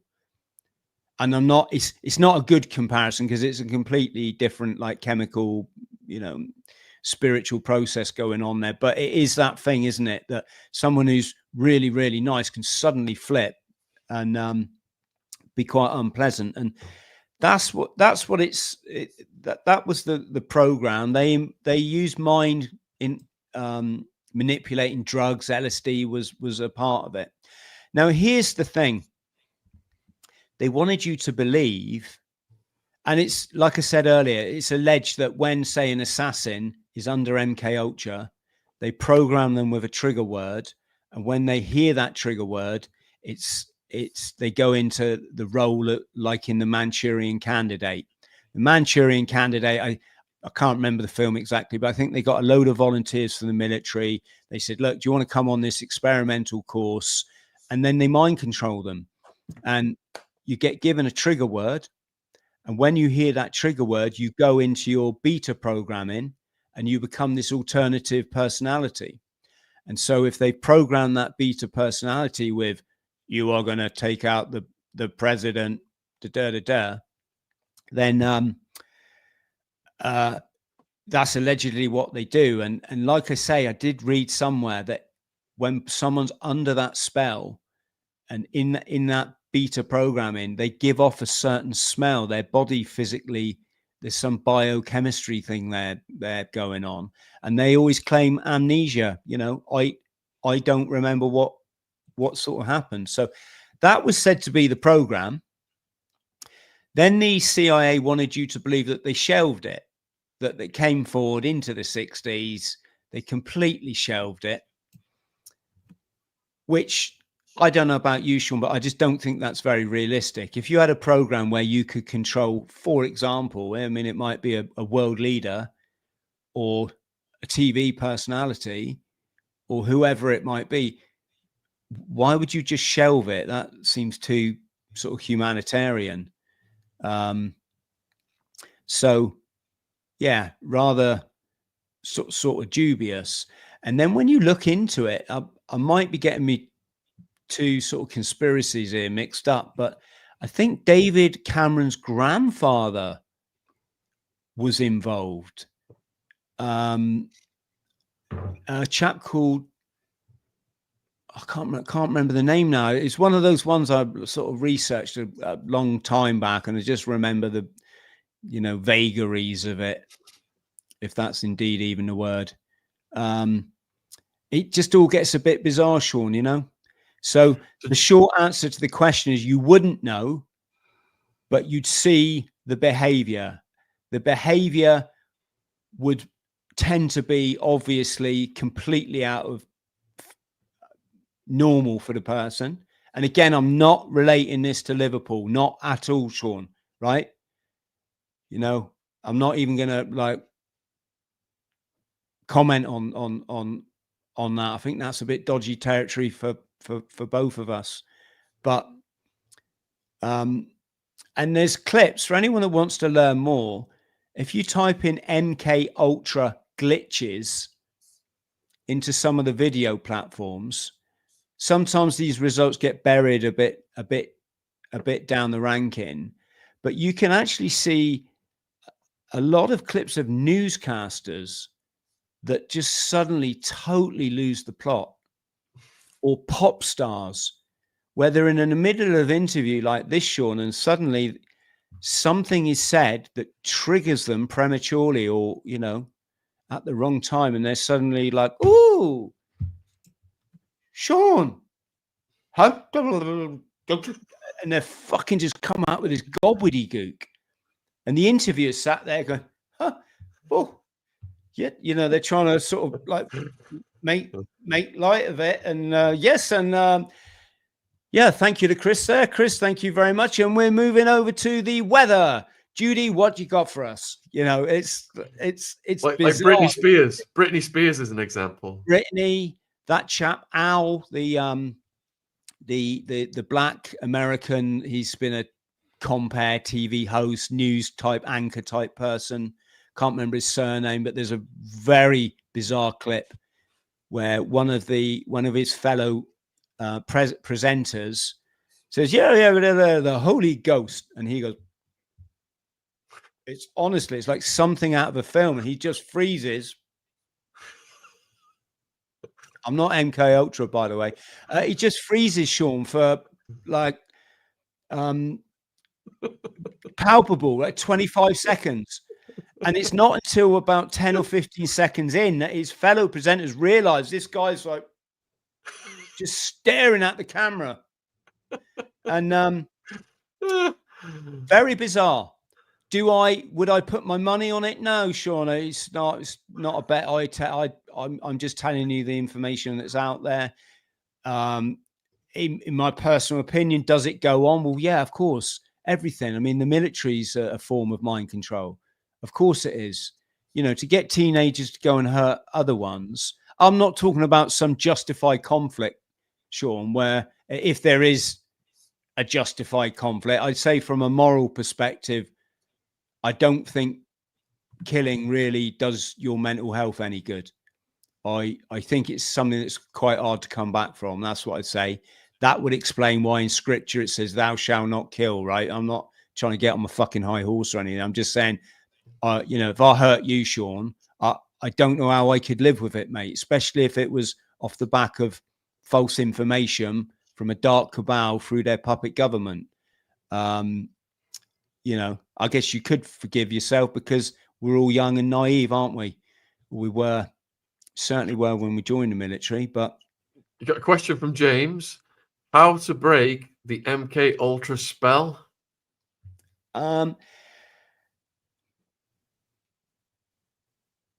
Gosh, good question. I don't know. I think when you see it, and again, in the loosest sense, Shaun, we did see people like Sinead O'Connor, didn't we? Sinead. Oh, here's the thing. It's said to be the sign of someone that's been MK Ultra'd, and I'm not saying this, Shaun. I'm just telling people what's out there. I'm not going to go about the rest of my day thinking about this fucking nonsense. I've already had my sauna today, and I'm probably going to go and put some skirting boards on. But it's said that one of the signs of MK is a shaven head. So when a celebrity gets a shaven head and then it's subsequently bleached, that's a sign that the cabal through their either their Hollywood or their music industry, both of which is an energy exchange, Shaun. They're said to have got them. Why is it an energy exchange? Very, very worth understanding this. So Hollywood, along with their deprivation and porn and dragging people from their higher self into their lower self, into their base animal desire, the Sodom and Gomorrah, right? Another role of theirs is to sell the hero story. So almost every other film, well, they sell a lot of stories. E.T. is about inviting aliens into your home, isn't it? You know, you're all welcome because you're all lovely. How would that affect the psyche? You know, but alongside the deprivation, there's the hero story. So it's like young man feels unloved, unwarranted, doesn't get much attention, probably suffered from an abusive background or lack of love from a parent. Faces massive, and everyone relates to that person, don't they? Because, you know, we've all felt like that in our life. He overcomes this massive challenge. It could be, you know, winning rugby for the South Africa, for, you know, New South Africa, or it could be a battle in war, or it could be, I don't know, you know, whatever it might be. So normal person like me and you, no one recognizes. His ego's not getting stroked. Faces big challenge, surmounts challenge, becomes legend, gets the medals, gets the tea and the cookies, and goes and has dinner with a queen. You know, that's the Hollywood narrative, isn't it? Well, what does that do? It's traumatizing every single person that watches it, that you're nothing in life unless you get out there and climb a mountain, or you fucking win a battle, or you win a football game. You're a prisoner in a prison. You're a nothing, and you get a chance to have a football match with the guards. Who does everyone vote for? They don't vote for the guards, Shaun, do they? You know, they vote for the wrong uns. I mean, no disrespect there, but they're by the grace of God, I should say. So that's the Hollywood narrative. It's to keep everyone in a low vibrational ego self. Then you got the music narrative, Shaun, which essentially is nobody loves me. She left me on a Wednesday. She took the car on a Friday. She kicked me in the nuts on the next Saturday. I'm a loser in love. Oh, you know, that's the music industry, is it not? I know there's some, when the wicked tunes that come in that take you from ego, you don't need a lover, partner, girlfriend. Just learn to love yourself. All the answers are inside you, and then you'll love universe, and that's it. That's all you need. You live a legendary life, believe me, right? And then, funnily enough, the girl comes along, the one you want, not the one that gives you all the grief or the bloke, whatever, right? Music industry puts everyone planted in the ego. I'm not a good person unless I find a stunning girlfriend who conforms to the, you know, Claudia Schiffer fucking narrative, and that we get married and we live happily ever. You know, I'm not a good person. This is where you see people get married 4 times, 5 times, 6. It's like, how many times do you want to fuck this up? Have you not ready? You're not ready for it. You haven't worked on yourself. What you thought you could have an alcohol problem, and that marrying someone into that problem is somehow going to end up good. Don't you think you should have worked on the booze first? You know, this sort of thing. So that's how they're getting you from those angles. Can't remember the original. It's all right. It's all right. You've done well. We've got a question from Nick. How does this happen to a person? Is it by choice or a group doing this to people? Yeah. Okay. So I did remember what I said. It's about the hair being shaved and bleached. So give you some examples. Sam Smith, how did he go from a handsome, strapping young man who sung very nice songs to a depraved person who wears Teletubby boots? See the connection there? Teletubby boots and hot pants, Shaun? Teletubby, what's that about? Do you really want your children who love that program relating it to someone who dresses up as the devil for their stage shows? And how do the cabal operate? They got him to the proms, Shaun, didn't they?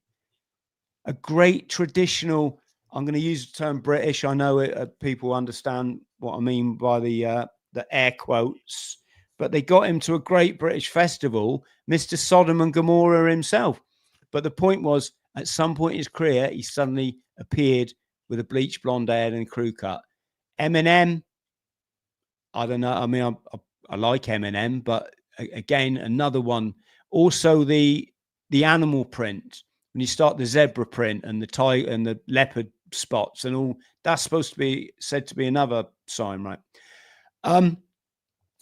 How does it happen to a person? Well, again, Shaun, this is all just, I'm not trying to go anywhere. I'm not saying I'm an expert on this. I'm just curious. So I've looked into it.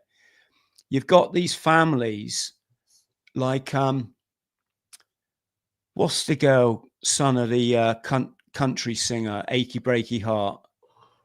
I can't remember, but what came to mind for me was the Manson family. Ah, right. Okay. That's not something I really understand, but sorry, Shaun, I mean, I'm not really familiar with the Manson story. That's another thing. You touched on it. You touched on it earlier, Chris, because we had a guy on, O'Neill, who wrote the book Chaos, and basically they wanted to destroy the image of the peace-loving hippie. They did experiments on rats and mice. When they gave them LSD, they were just doing certain things.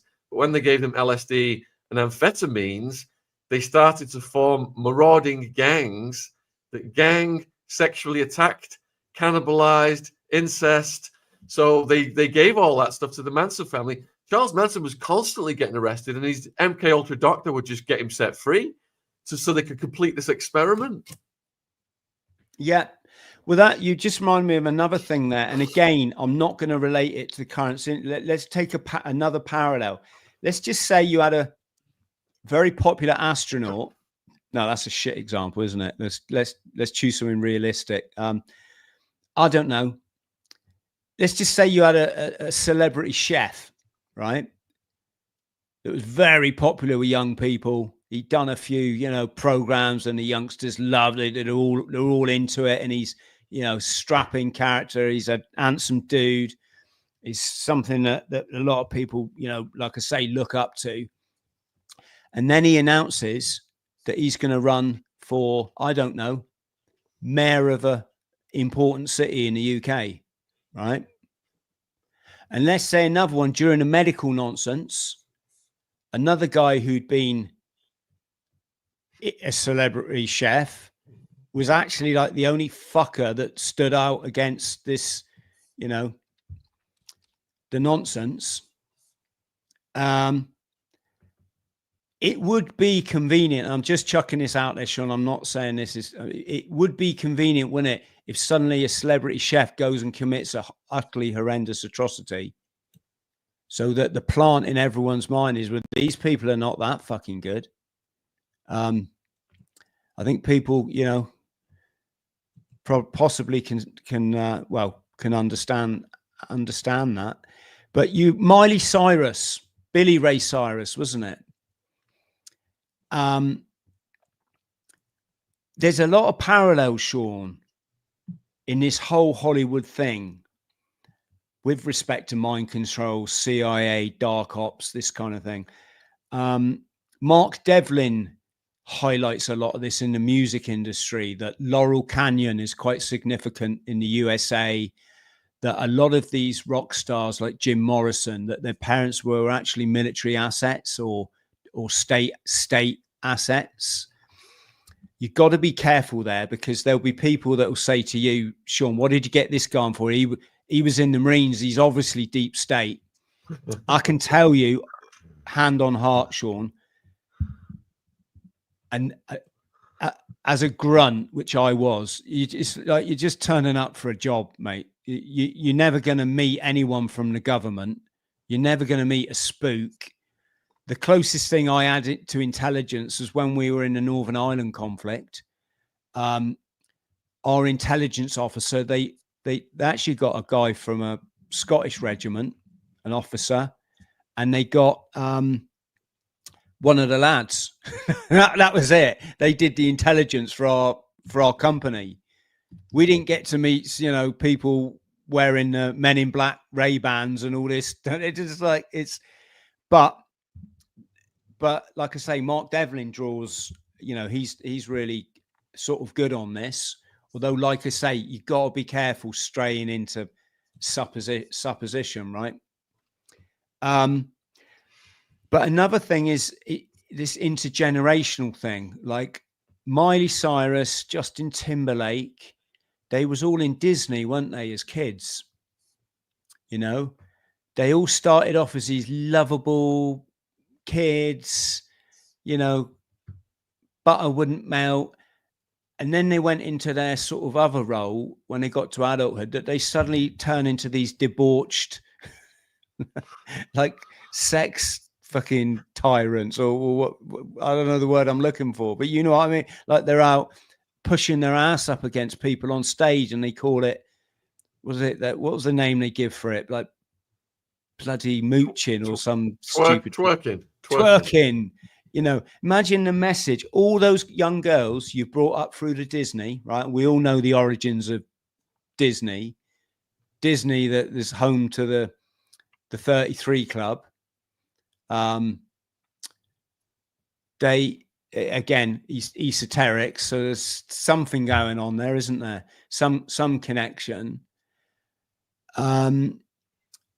But what was essential? Yeah, so you get these little cherubs come up through that. All the girls idolize them and buy their pop records. And Mum, Miley's in concert next week. Can we all go?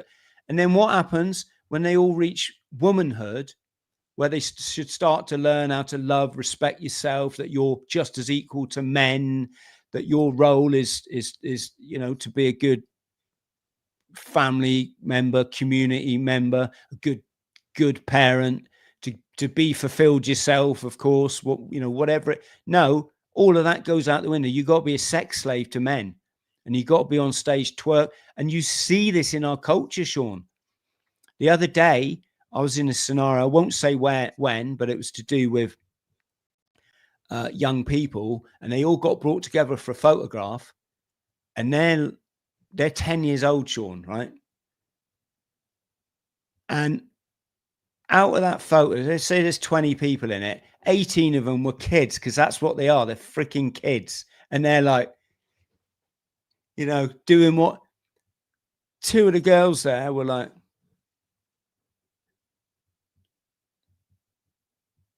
you could see that indoctrination, into identity. You can see the programming coming in, that Instagram profile conditioning coming in. You're not wanted for your mind, my love, and your wonderful beauty is part of universe. No, you got to be a slave to your looks. So going back to your viewers' question, Shaun, don't know. It's a complex narrative. I would suggest if you had a program like that, you'd recruit people into it unknowingly, maybe under the guise of something else, maybe under the guise of, hey, we need people for our, for our intelligence agency. You fit the profile. Would you come along for an interview? And you don't know what could happen to that person. There's other bizarre things in these scenarios, Shaun, like the numerology or the gematria.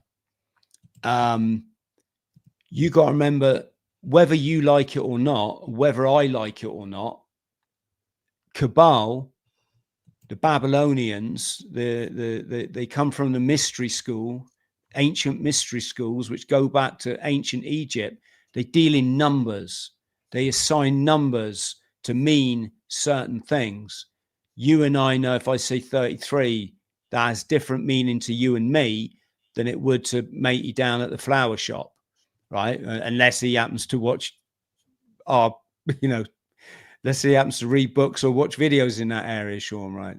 You also know the number 11, highly symbolic, I think, in the cult, as David refers to them, because 11 is said to be the pyramid number, because once one is 1, 11 11s are 121.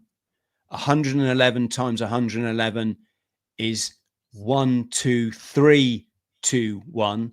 So you can see this stepping, this pyramid, and it's from what I understand, and the wonderful John St. Julian is way better on this than I ever will be. But from what I understand, it's symbolic of them believing they're programming the master code. Sorry, the master code. Excuse me. The master code. So,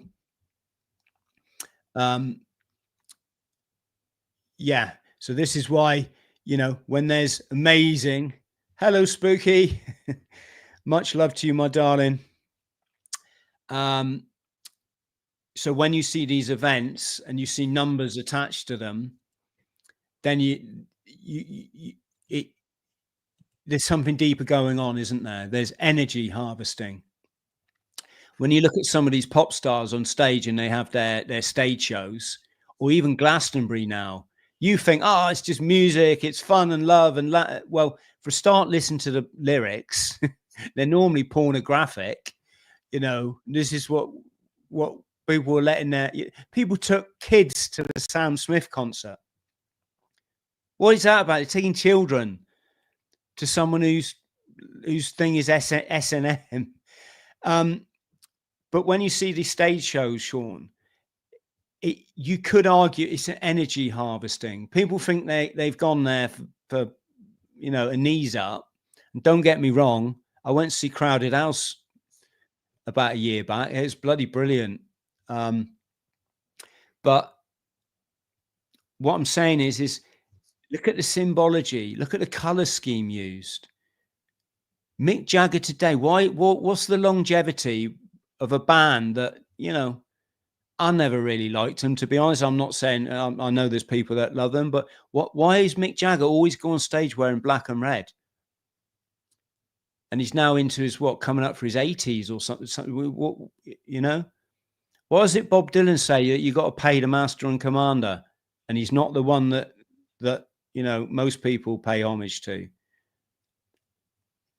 It's because if you follow the narrative and you're a good little conformist for the New World Order, you'll get all the riches.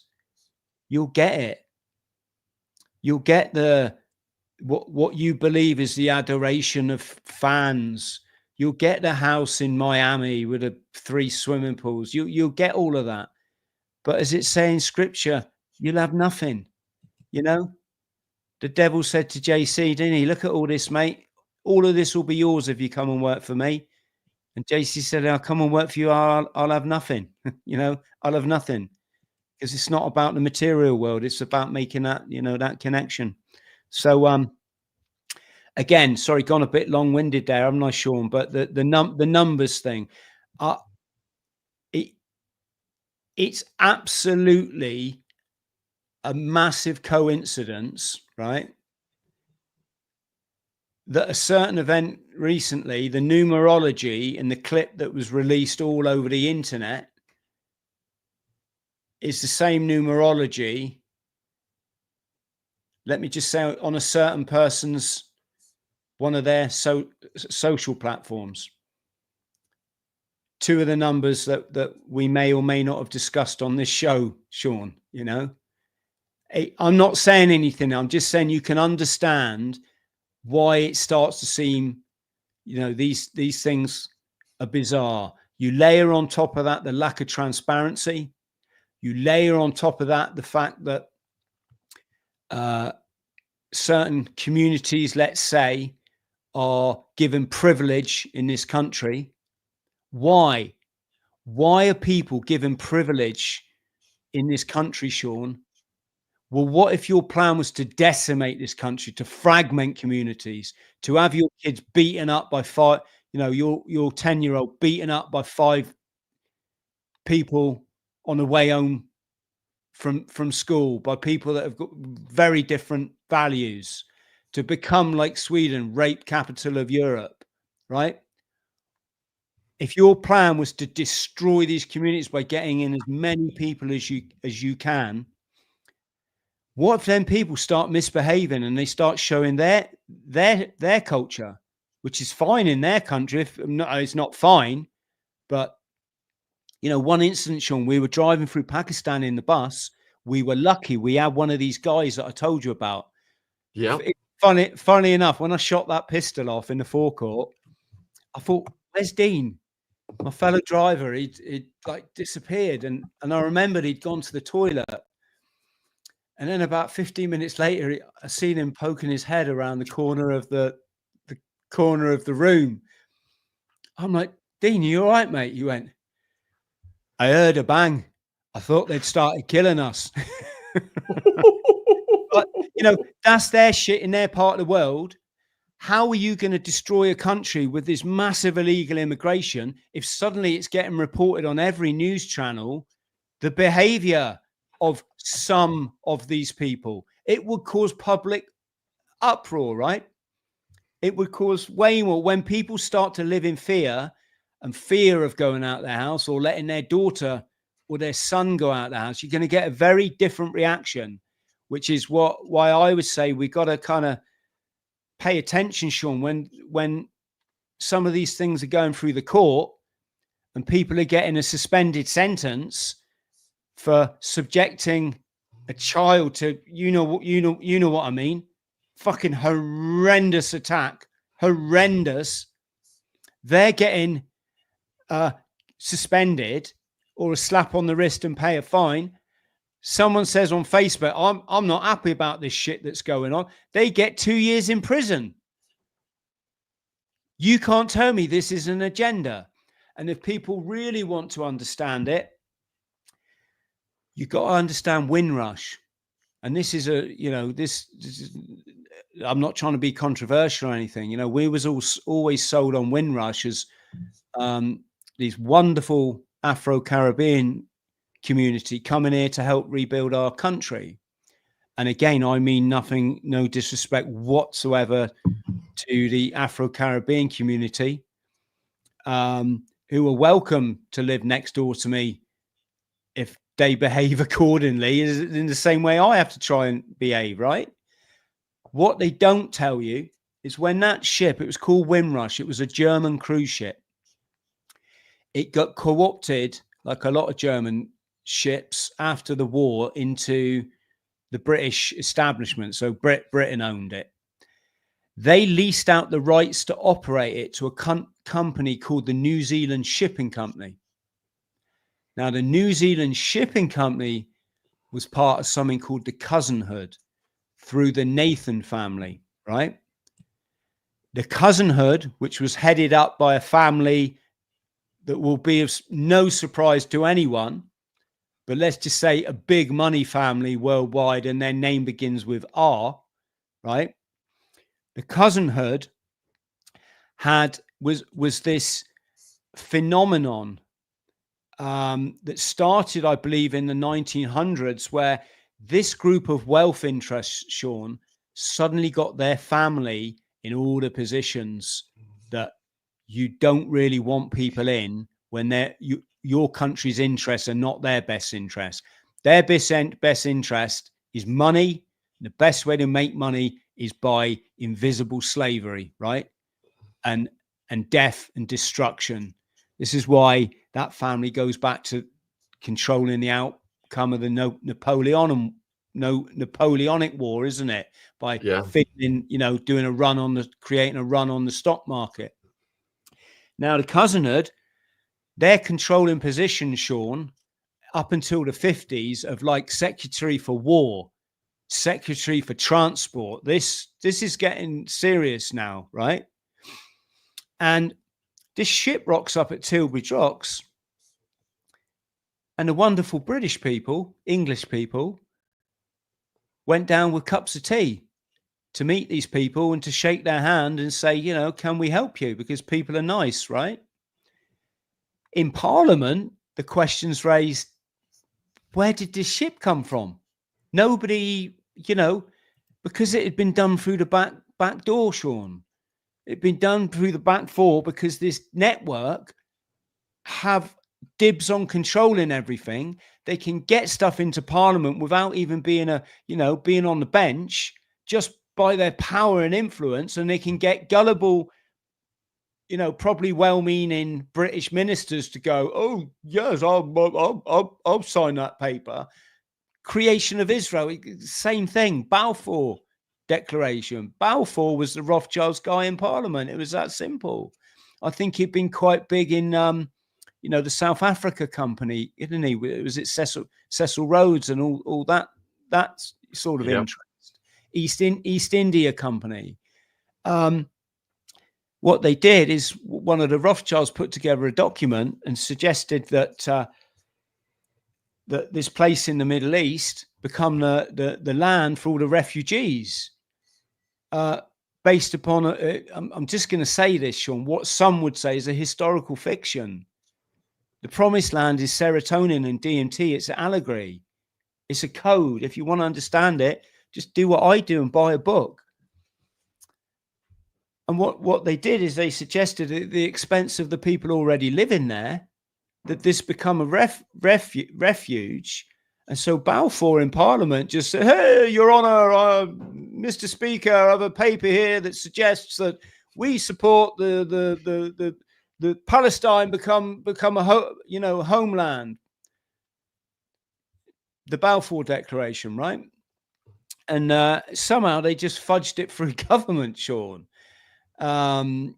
So going back to the immigration thing, I would say that was the start in modern Britain of the cabal and their bio-Leninism, communist program. Subsequently, off the back of it, it's let's destroy the cradle of Europe. Let's destroy community. Let's destroy the warrior male, because traditionally, we've been good scrappers, haven't we? The men of Europe were good at getting armies together and fighting off, or trying to fight off invaders. But this is an invasion, Shaun, but it's a surreptitious one. It's using covert method, as JFK referred to it, And if you look at society, what have we got now?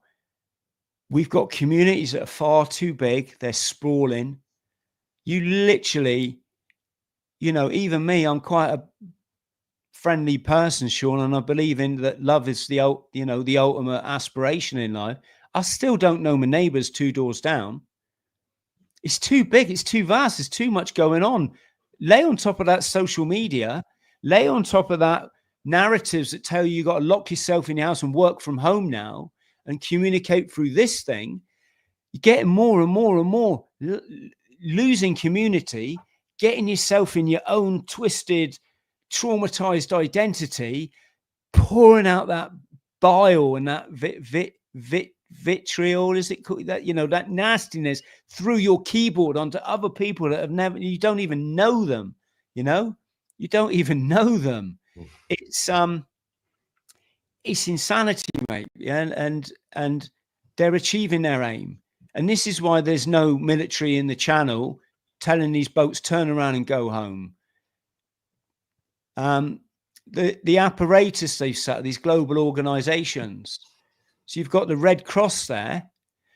Do you know that not a lot, as well as it being dangerous to import masses of fighting age males who've got zero allegiance to you, Shaun, your family, or this country. I mean, that's pretty obvious. Like I said earlier, if you can pay someone a tenner to go and fight a war and they don't ask any questions, look at the security around the country now, Shaun. It's all immigration. They just do what they're told. They don't get it. They don't understand the culture. They don't know that, you know, I don't know what it is. You know, someone trying to grab a pop star and give them a kiss. That's not me. You know, you don't need to like punch the hell out of them or whatever it is. It's a, you know, it's never going to end up good. But then, of course, you've got the fact that the way that the Red Cross is set up means every single one of those men that get right to remain in this country, and I'd say they're all getting it, because I don't see anyone being sent home, Shaun, do you? Not in any kind of numbers. There was that weird Rwanda plan that I didn't really kind of see how that was ever going to work. Well, what the Red Cross say is, if you get right to remain here, we'll bring all your family across. I don't know what that extends to, but that's certainly a partner, and probably anything up to 5 or 6, 6 children. Might be no children, but I'm just saying, if you've got 6 kids, they're all coming over. Might even extend to granny and grandma on both sides. I'm not sure about that.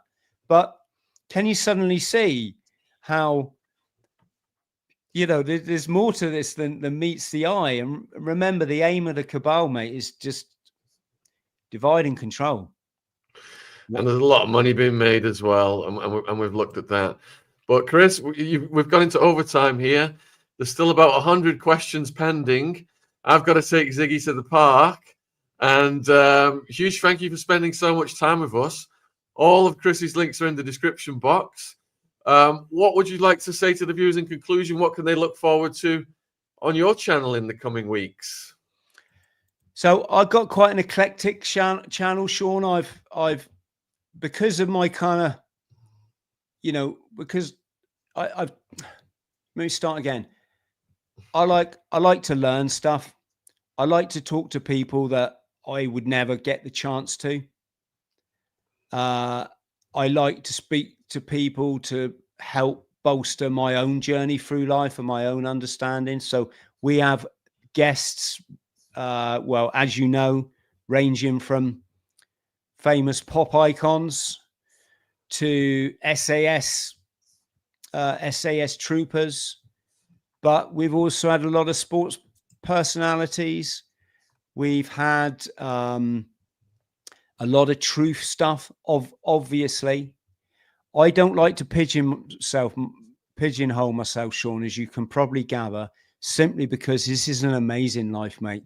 Get everything that you chat to everyone. I'm chatting to an absolutely lovely Yorkshire man. It's going to be released next week. He was in the SAS. Does it mean I support, the last 20 years in the mid? No, I'm just talking to a lovely bloke who tells me what it's like to go through SAS selection. I've never been through SAS, Shaun.